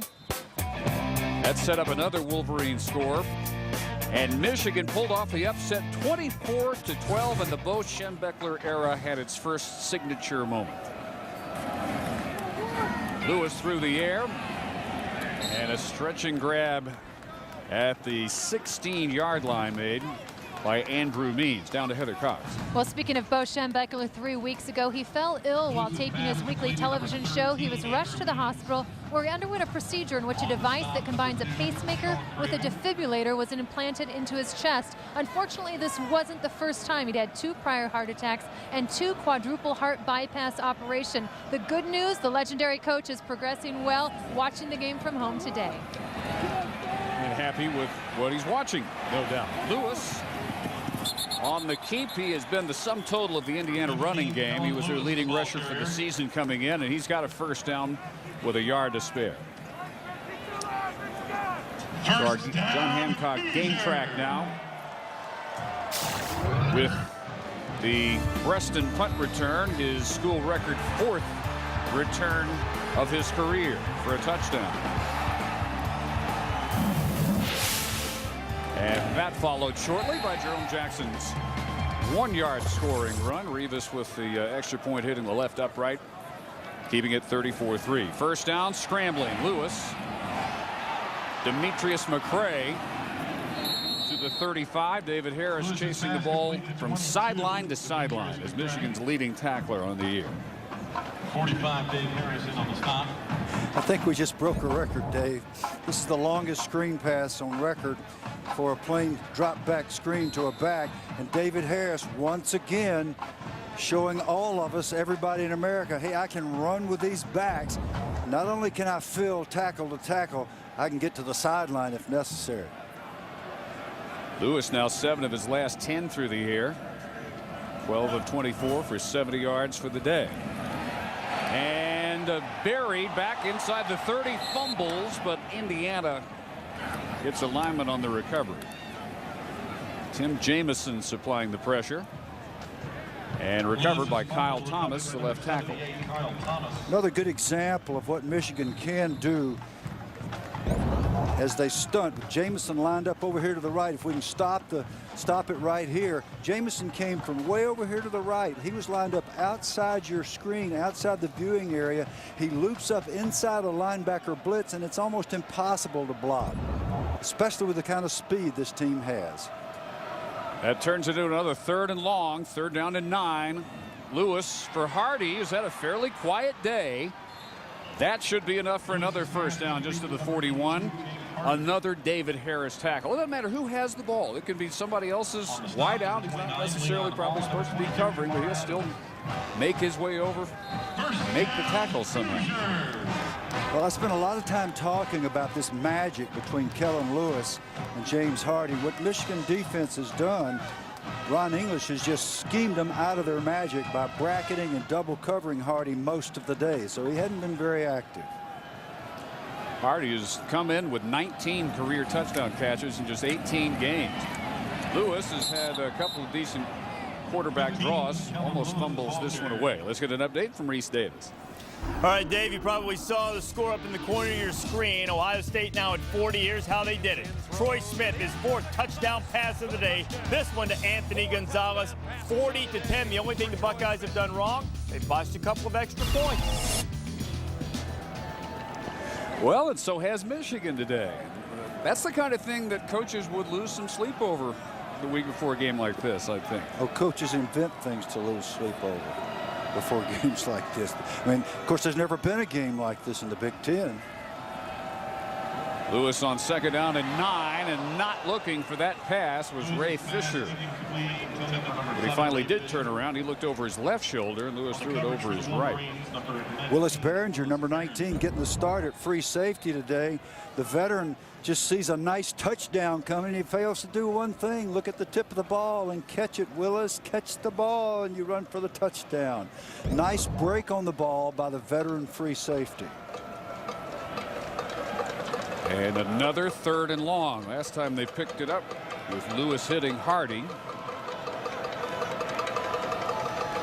Already 4 catches for 30 yards today. Any defense will be happy holding him to 4 for 30. This is James Bailey, quickly wrapped up by Leon Hall. The NFL scouts who come through Ann Arbor, Bill, say they have the best cover skills of any quarterback they've scouted this year in the country. Yeah, he's a 4-year starter, and when you're at a program like Michigan, it's almost impossible to be a 4-year starter because very, very seldom does anybody get a chance to play as a true freshman, especially out there at the corner position. But that's what happened, and Hall's just gotten better every year.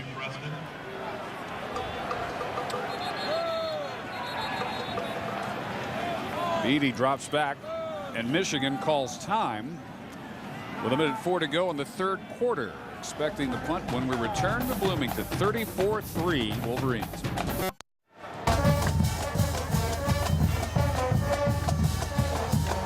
Fans in Indiana finding something worth dancing about. Probably just the cold weather. Might as well dance to keep warm.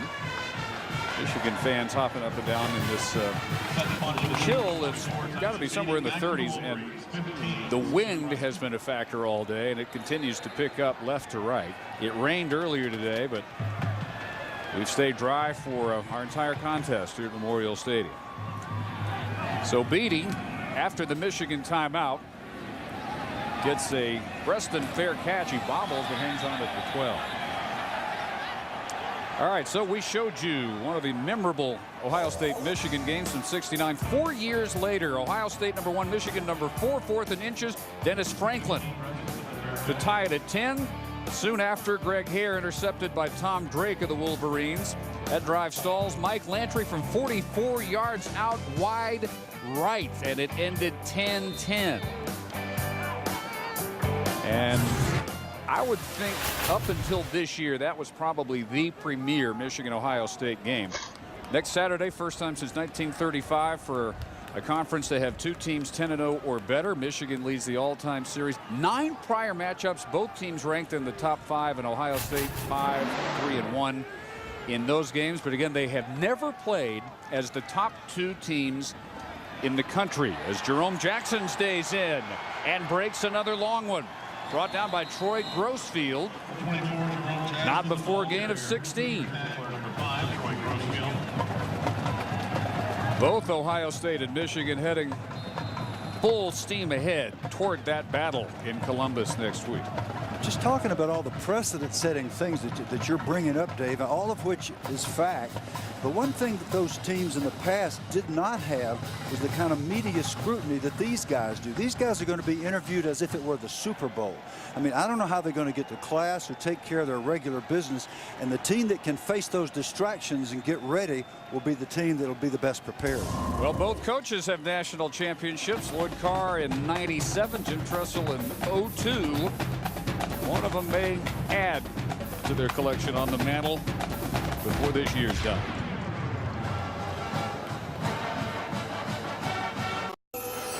This telecast available on ESPN HD, presented by Pioneer Plasma. And we're back at Memorial Stadium in Bloomington. Dave Barnett, Bill Curry, and Heather Cox. ESPN College Football presented by Cars.com, and Lloyd Carr and the Wolverines having their way 34-3 as we begin the 4th quarter. They have allowed only 114 total yards. 326, almost perfectly balanced for the Wolverines. 162 on the ground, 164 through the air. Jerome Jackson continues to give Mike Hart the second half off at tailback. Let's get a Reese Davis update from the studio. Dave, yet another one-loss team being challenged. Cal in Arizona. Cal was up 17-3 when Chris Henry plows into the end zone to make it a 1-touchdown game. And remember, Arizona's won its last 3 November games against ranked teams. At some point, Mike Stoops has got to get it going. This may be the week out there in Tucson. Well, I know he would be very happy if that were the case. When you try to get those things going, sometimes you feel like you're birthing quintuplets and you can't quite get to the next one. 2nd down, 11. Brandon Minard takes the handoff, followed by fake reverse. 46. Jake Powers makes the stop. But while they were faking that reverse, which is supposed to give Ohio State something to think about, Beal comes off the center, number 54. And what we want to show you is a reference to what Mike DeBoer, the offensive coordinator that has rejoined Michigan after a previous stint, went over, became head coach at Central Michigan, now back as offensive coordinator, has gone to a zone scheme in large measure because Mark Beal has the ability to reach what we call nose guard one techniques. And when we get a chance to show you that again, we will. Henney sacked on 3rd and long by Kenny Kendall. That's his team leading 4th sack of the year. And when you're Lloyd Carr in Michigan and you're getting ready to play the Buckeyes next week, this is not what you want to see late in the game. You put in a substitute. You put Corey Zibble in there, let him play Zerbel to play left tackle. You drop back to pass, and your star quarterback gets ear hole from the blind side. Not a good shot. The only senior defensive lineman in the 2 deep for the Hoosiers. Kenny Kendall comes away with that sack. And the punt by Mesko. Return with a flag down by Tracy Porter. We'll see if this return will stand. If it does, Indiana is in tremendous field position. After a 37-yard punt, comes back 24 yards. Yep, Terry's upset, and he should be. It's going to be J.T. Owens, number 24, with a push in the back, I'm afraid. Disregard the flag. There's no foul on the play. Well, then J.T. Owens' body language when he got up and displayed dismay, that, hey, I didn't do it, was correct. How often do you see that? Good for you, J.T. They actually believed him.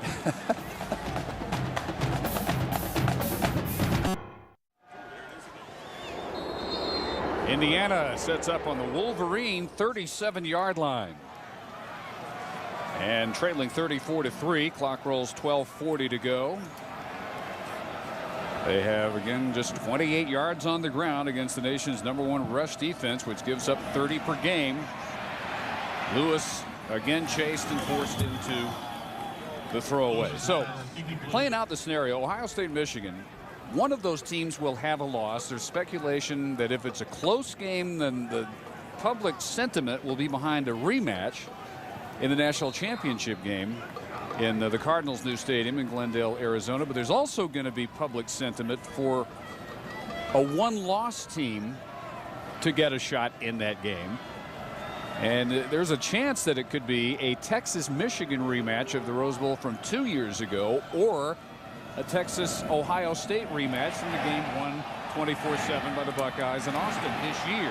Demetrius McRae finally gets a little bit of room around the corner and is knocked out of the 32 by Johnny Sears. Well, Texas still has some business to take care of to keep that scenario alive. They're part of Saturday Night Football on ABC tonight, along with number 18 Wake Forest at Florida State at 8 Eastern. Texas visits Kansas State. Saturday Night Football presented by Southwest Airlines on ABC. 8 tonight. College football lives here. Texas still has Wildcats tonight and Texas A&M the day after Thanksgiving in Austin. And then the Big 12 championship is business to be taken care of there. In and out of the hands of James Bailey. They're a one-loss team that can state a case. There are a number of others, though.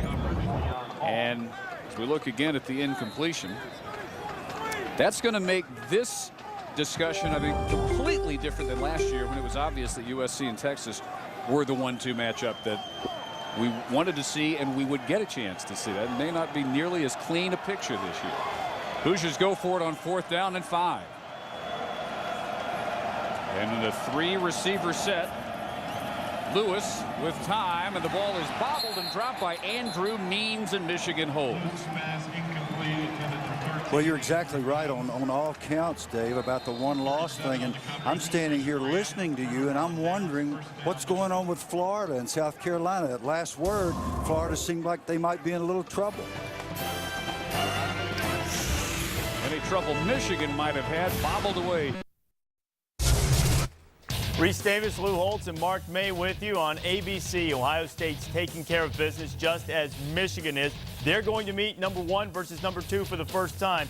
What's going to be different when we see next Saturday, Mark? Troy Smith will be running the football in his 2 games against Michigan. He's averaged 91 yards a game, and he's had 2 rushing touchdowns. Watch for Troy Smith to run the football against the Wolverines. But what the Wolverines have to continue to do is play great defense. And by that I mean this. They average 3.5 sacks per football game. In addition to that, 8 lost yardage plays. Let me tell you, it's difficult to get a first down when you lose lost yardage. All right, Justin Zwick, you saw a moment ago in the Ohio State game warming up. I want to make sure Troy's ready, guys. All right, Reese, and back here in Bloomington, you were just wondering about South Carolina, Florida, Bill, and the Gamecocks just take a 10-7 lead in Gainesville. And Michigan with a 34-3 lead to protect here early in the 4th quarter. They continue to get backup running backs on the field. This is freshman Carlos Brown with his first carry from Franklin, Georgia. So that's a 1-loss team, Florida, trailing at home. 1-loss Auburn, beaten badly at home by Georgia today. So it's not a 1-loss team. 2 teams falling out of the 1-loss category and maybe clearing the way for one of the remaining 1-loss teams, like Texas, as we discovered. Arkansas is part of that group, but they have Tennessee tonight on ESPN. And again, the carry by Brown, first down. Today's Game Track presented by John Hancock. 4 sacks and a key interception in the end zone at the end of the first half when Indiana had a chance to make it 21-10. Interception turned in by Morgan Trent, and Jerome Jackson resting Mike Hart to the tune of 8 carries, 65 yards, and a touchdown. Hart has 92 yards on 19 carries, and he also has a score. 3 straight carries for Carlos Brown. No gain here. 23 Brown on the carry. Wolverines welcome back fully into the game plan today Mario Manningham. He was on the field against Ball State last week, but it was really just kind of to get him back in uniform and coming off knee surgery. There was no thought that he might play a big role last week, but that wasn't the case today. Indiana, on the other hand, Bill, has kept him under wraps pretty well. Just 2 catches for 11. Yeah, but I don't think his number's been called much. I don't think you risk a Manningham in a game like this when it's already put away. I think it's been by design that Michigan hadn't used him much. I really do. You will see him have it aired out to him next week, I promise you. Brown meets the surge by Geno Johnson, sophomore strong side linebacker. Yeah, I really thought after Henne took that blind side in the last series that we probably wouldn't see any more of him. I just think, and Lloyd Carr is a great football coach, and he's got a thing about keeping his regulars sort of in tune, even though they've got a blowout, and keeping them motivated, keeping them in the game. But there is a risk involved. Here's a 3rd and 11 for Henne. Haven't had to go to the air much today. This swing pass will go backwards on the catch by Elijah Bradley. Bradley with his first reception, first touch, in fact, all year, and just the 2nd catch of his career for the converted former running back from Richmond, California. A senior gets in here in the 4th quarter. Nice tackle there by Will Patterson, a true freshman from Indianapolis, playing that buck position, the Will linebacker, and Terry Hepman with a lot of good young fast skill on this football team. Ross Ryan on the field to punt for the first time today. Very high effort, and coming up for the fair catch is Tracy Porter. 32 yards on the punt. This is what these two have done today. Ohio State's put 47 on the board at Northwestern. But the margins are about the same, rushing about the same, total yardage is about the same. You see this kind of thing again and again. I just sat down with the stats today, the Big Ten stats and the national stats. And between Ohio State and Michigan, the similarities are really incredible. They're so closely aligned in terms of what they've accomplished statistically. Kellen Lewis, as he has been all day, chased out of the pocket before he throws complete on the run to James Hardy. And Hardy has a gain of 12. Let's check in with Heather Cox. Well, I heard Coach Curry earlier say that you'd pay to go to the game, the Ohio State-Michigan game. Well, I did a little research for you. Tickets are available online, but Coach, it's going to cost you. The cheapest ticket I could find was $220. That's for upper nosebleed end zone seats. The best ticket, $4,500. You'll get one ticket on the 50-yard line. What's it worth to you, Coach Curry? Did you get me one, Heather? I love it, but not that much, Coach. You could afford it. Baby needs new shoes. That's a sorry excuse. Lewis is sacked back at the 34. 5th sack of the day for the Wolverines, the first for Will Johnson. Boy, $4,500. That will test your fanhood. Are you that much into Ohio State or Michigan? No doubt somebody will be. Dave, I don't have to tell you. We get a shot here of Will Johnson, who's a backup defensive lineman. Their backup defensive linemen run faster than most people's starters. Nice job there by Will, but there are a lot of people that'll pay that $4,500 in a heartbeat to be at that game. 2nd down 18.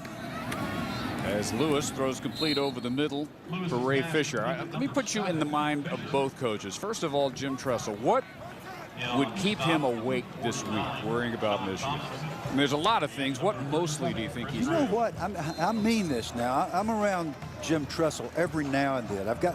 We got to do one game last year and one game this year. Actually, it was against Indiana. We'll let this play run, and then I'll complete my thought.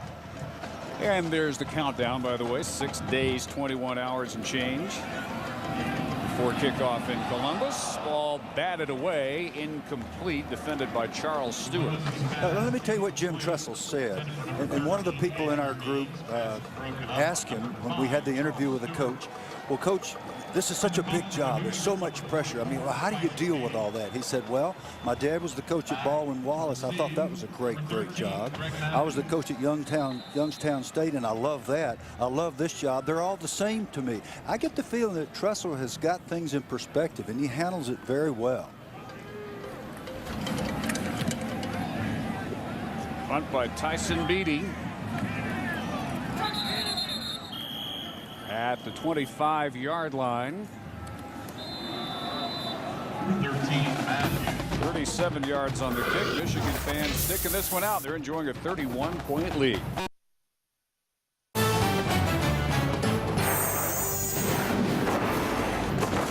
ESPN's College Football is presented by Cars.com. Find the right car for you. Cars.com.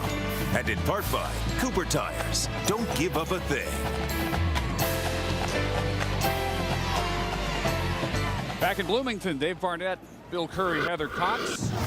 6:05 to play in Michigan, still on top 34-3. Chad Henney's day is done. He finishes 11 of 15 for 158 yards, 2 touchdowns and 1 interception.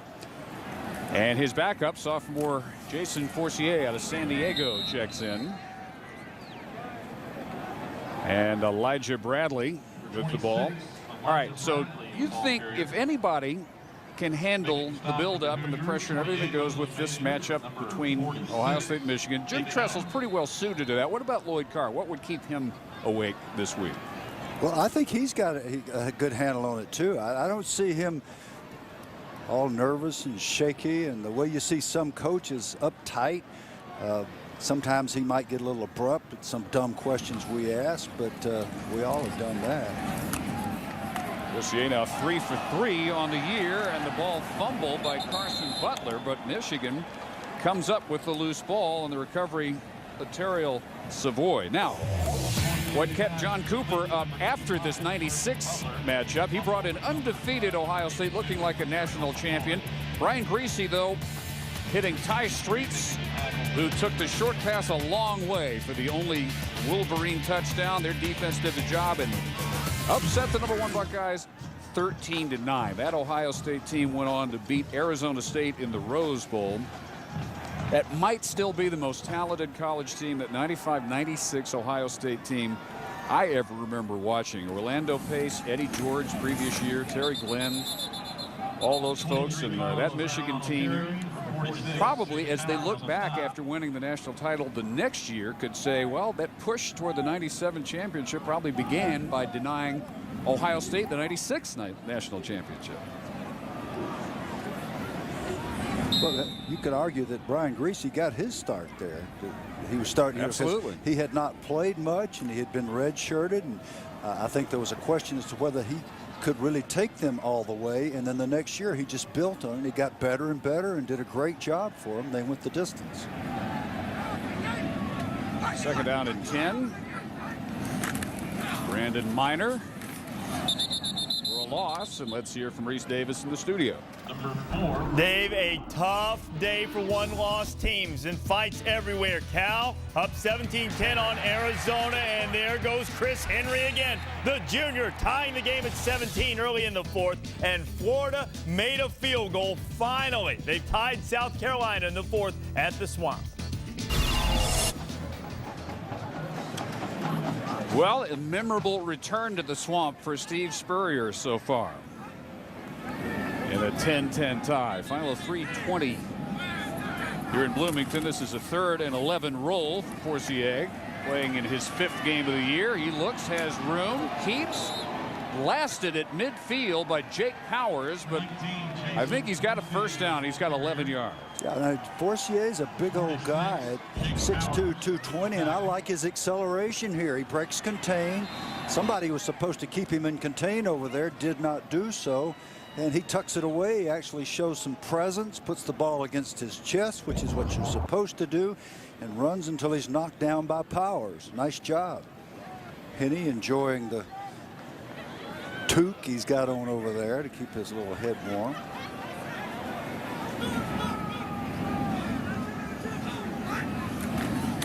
Michigan continuing to run the clock down. Another carry by Carlos Brown.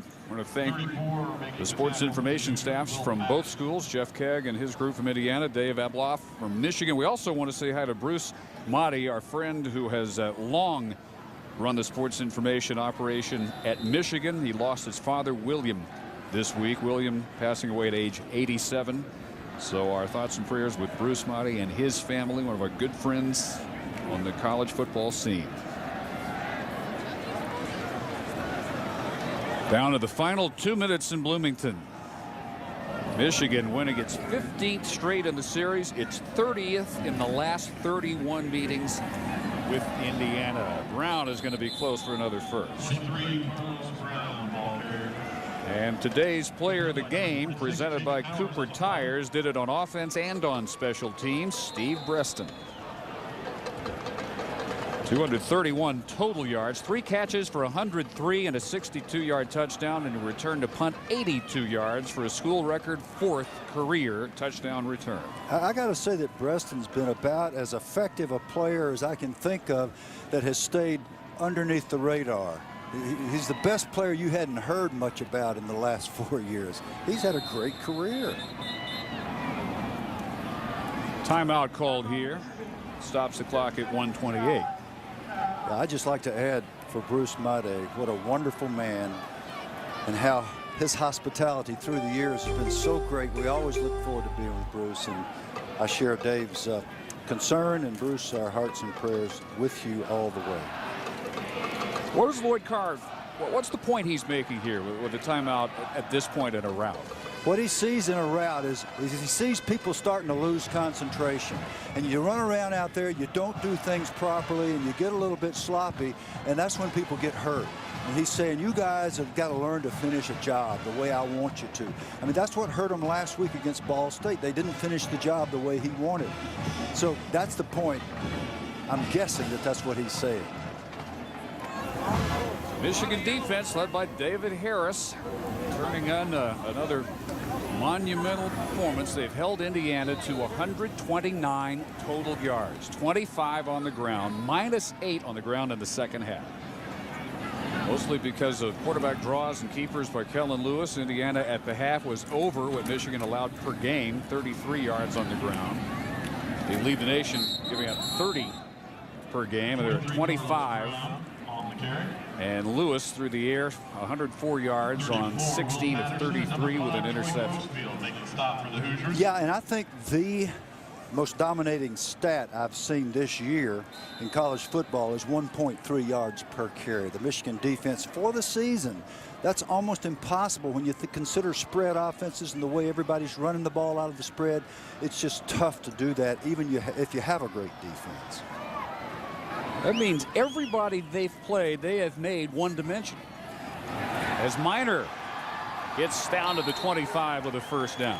Now, one other eccentricity about NCAA statistics that we have to mention in order to be responsible here, sacks are deducted from rushing yardage, and that's another reason that Michigan has that outstanding number. If you didn't deduct sacks from the rushing yardage, it wouldn't be quite as impressive, but it's even with that, it's a darn good job. Yeah, they'd have 60 rushing yards if they hadn't been sacked five times. That's right. 5 times for minus 35. But that's part of the formula, has been for them all year. Minor with a cutback. And that should put the cap on Michigan's 11th win in as many games this year. Ohio State takes care of its end of the bargain, too, leading 47-10 at Northwestern in the fourth quarter. So the stage is set for history in Columbus next week. It will be number 1, 11-0 Ohio State, and number 2, 11-0 Michigan. They knock off Indiana 34-3. And another great coaching job by Lloyd Carr this entire year, answering his critics, coming off a tough year with a great. This has been a presentation of ESPN, the worldwide leader in sports. For Bill Curry, Heather Cox, our entire ESPN crew, I'm Dave Barnett. Good night from Bloomington, Indiana. Let's send you back to our college football studios and rejoin Reese Davis. Michigan, very impressive again today.